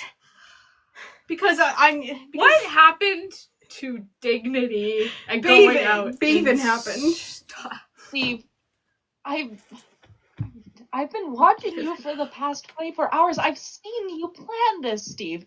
This is just embarrassing. Well, did you watch us make him? I watched you guys for the 24 hours. There was no making. Oh. If you would have given us a few more hours, we probably could have made one. Oh my god.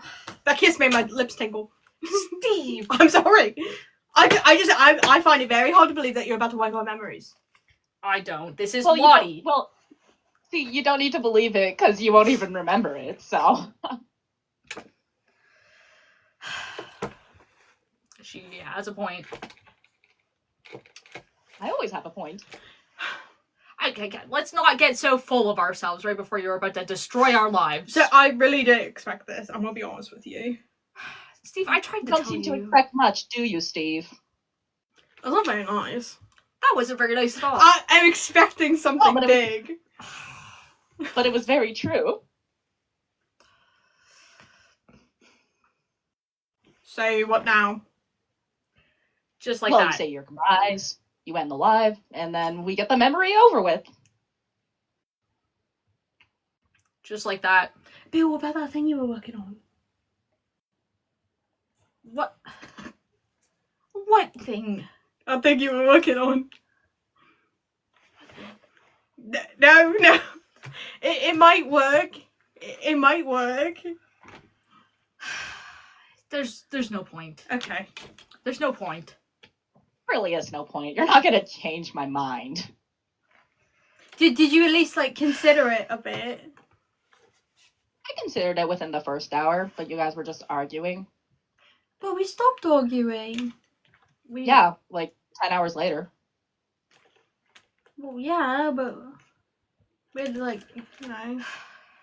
But does it look like I cared?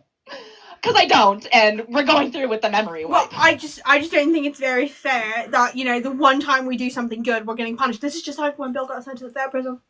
Mm-hmm. Steve, I don't think that there's anything that we can say to make this change. I think that this is it. This is it, Steve. This is the end. Well, it's the end of these memories, you know, but you'll don't worry. I'm not. What are you going to do with us? What are you going to... Listen, well, I'm just gonna give you a nice little vacation to a certain somewhere, you know, without any of your memories. And nobody will remember you, so you don't have to worry about anybody missing you or anything. You know, you won't have to worry about your fans. You won't have to worry about your cults. You won't have to worry about Stanley, Stanford, Mabel, Dipper, Seuss, Wendy, all of those little guys back in Gravity Falls. You don't have to worry about any of those. They will be dealt with. They won't have any memories of you, and everything will be fine. They're not even gonna remember. They're not even gonna remember us at all. Why would they? Well, won't that mess some people up though? Like I'm a very prominent. Oh, I feel pretty messed up right now. I'm pretty prominent in a lot of people's memories. You know, they might turn a little wonky if you erase me from their memory. Don't worry. They'll just be considered a crazy conspiracist theorist. So you don't have to worry about that. We've already had everything planned out. What do you think I spent these last 24 hours doing? Just watching you guys? No, you're too boring for that. I've actually been planning each little thing I'm going to replace their memories with, and to make sure it all follows a nice logical order. It was a really fun project. Fun. I'm glad that this was fun for you. Quite fun. Very fun. Very fun. Well, if I get my memories back, I'm leaving a 0-star review, a 1-star review on this place. You're not getting your memories back, but it's very nice you think that. There's so much I still wanted to do. Well, you can always do them in your technically next life. In our next life. That we won't even be aware of. Oh, just think of this as a rebirth. Okay? Rebirth. Yes! You know how we do the incarnation type program here? Well, I'm actually giving you guys the better end of the deal here, you know? So you'll actually be able to keep your original shapes, all the angles included, right? And you won't have to be, like, reincarnated into a shrimp or a bee. Both those are pretty bad choices. I don't want to be little. I would. I don't want to be little. I would prefer to be a human, like, or a triangle, or something, rather than a bug, or someone's food. A crustacean. Crustacean. Listen, don't worry about it, guys. I already planned everything for you. You need this. And I know you do, because I've been keeping watch for the last 24 hours. It will be good. Yeah. I don't have anything without Bill. What am I going to do? We're not going to have anything without anything. Without our memories, we're not going to have anything. That's the point. You get to make new memories. You get to make new selves. And I won't have to worry about you guys coming back here, because you won't be the same. That's the point. We don't want repeat clients, you see. It's very bad for business. I'm sorry I've been so bad for business for you. I'm so sorry. You have been very bad. You have been very bad for business. I don't want to go. So you don't really have a home to go back to anyway. So. Low blow, Lottie. You're gonna make him cry in his last minute alive? Really? He was already crying. So you decided to make it worse. This is medical malpractice. This is medical malpractice. I think that we should have a trial first to make sure this is the right decision before you proceed. You get him, Bill. Yeah. Who are you gonna take this trial to? Let's see. There's gonna be somebody willing to take my case, trust me. So, you killed Time Baby, which I don't think Time Baby's gonna agree with you. And honestly, none of them really matter. I'm the Axolotl, I can do whatever I want. I run this theraprism! So, who again are you gonna take this trial to? I guess no one. Exactly. I don't want to give up, Bill. I'm scared. We don't have a choice, Steve. We don't have a choice. There's nothing left. Steve, if it's any condolences, you won't remember this. So you'll actually be, like, more happy than you've ever been. Bright side, you're not gonna remember Euclidia and you burning it down. Isn't that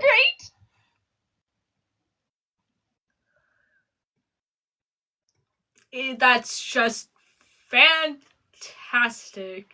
So... It's not fair. You get to come in here and be mean to us. We were sharing a tender moment before you came in here as our last moment, and then you just come in here and be all mean to us. I don't think she cares, Steve. I don't think she does either. I think that she hasn't cared about what happens to us in a while. Not since the last 24 hours. Yeah. Well, you guys better say your goodbyes to the live. This will be the last time you'll be remembering them, ever. And same for them. They're not going to remember you after this. No one's going to remember us. Not even the best character. They're all going to forget. I wouldn't say you're the best character. There's definitely better characters out there. Or actually characters. I digress. Rub salt in the wound, why don't you? It's okay, Steve. We'll say our goodbyes, I guess. You know what, Axolotl? You can tear us apart, but just know you brought us together first. Wow, so poetic. I'm truly moved. Maybe I'll consider not wiping your memories. I'm kidding. Ready, say your goodbyes, tiddle-a-doos.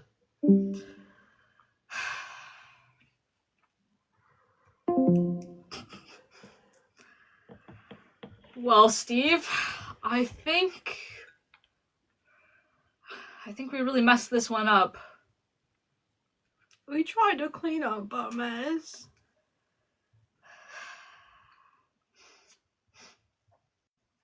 You know, there's nobody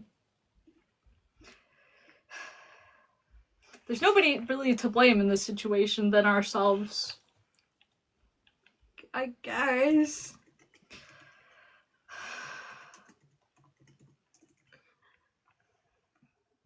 This has probably been the best 24 hours of my life. Which is really messed up to say, but it's been nice to be able to talk to you and get our feelings out there.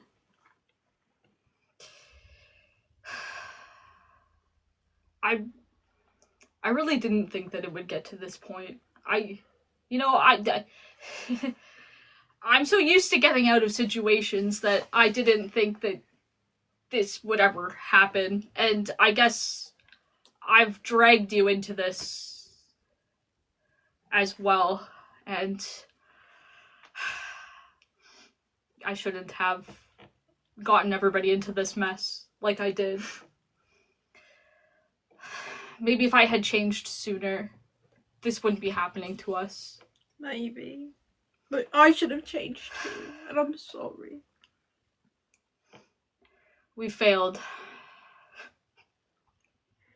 I wish I had the words to describe how this felt.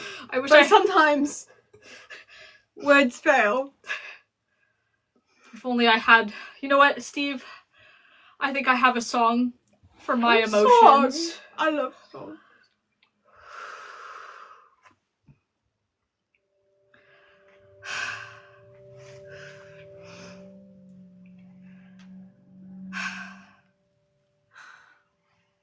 It's a really long intro. It's okay. I may have meant to make it a mess, but I never thought that it would go this far. So I just sit here, sorry, searching for something to say. Something to say. Weird fails. Weird fails. There's nothing I can say.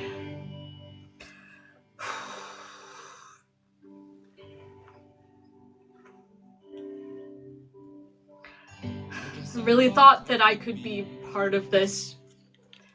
I never had this kind of thing before.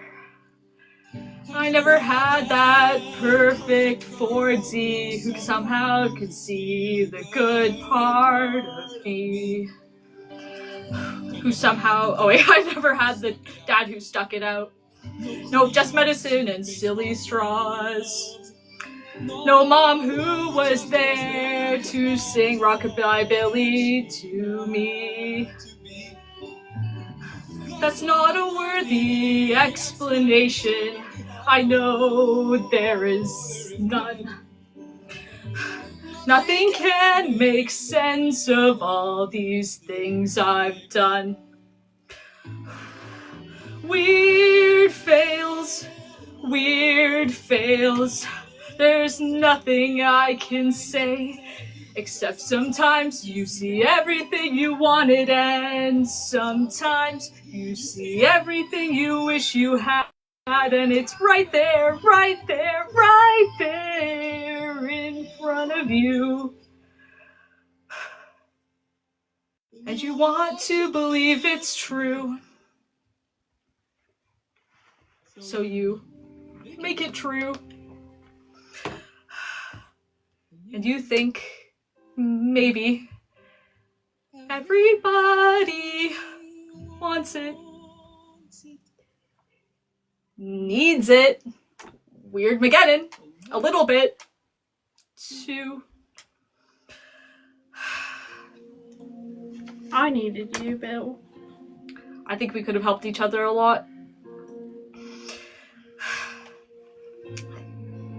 I think that we could have made some better choices, and we could have fixed things before it got to this point. I should have...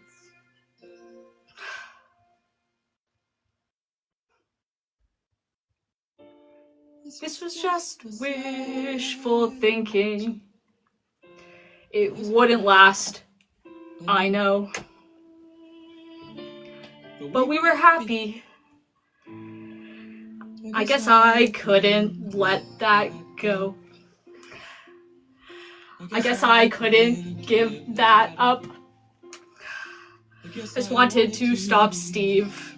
Because if I just stopped Steve, then I wouldn't get to see what's really there.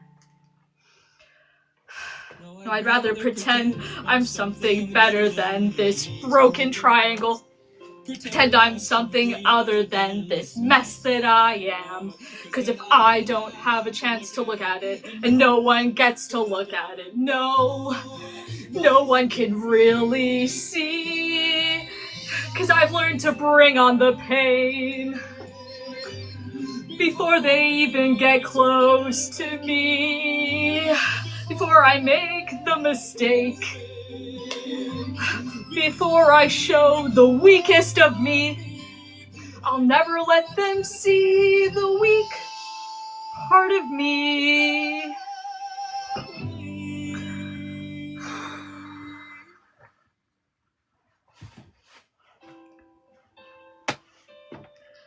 Because what if everyone saw? What if everyone knew? Would they hate, or would they like what they saw? Or would they hate it too? Will I just keep running away from my past?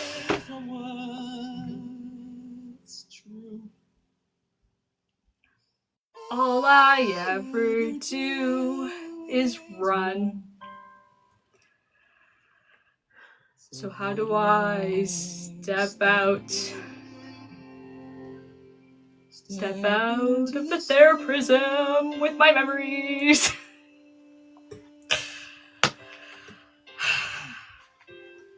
Step out of the theraprism without my memories.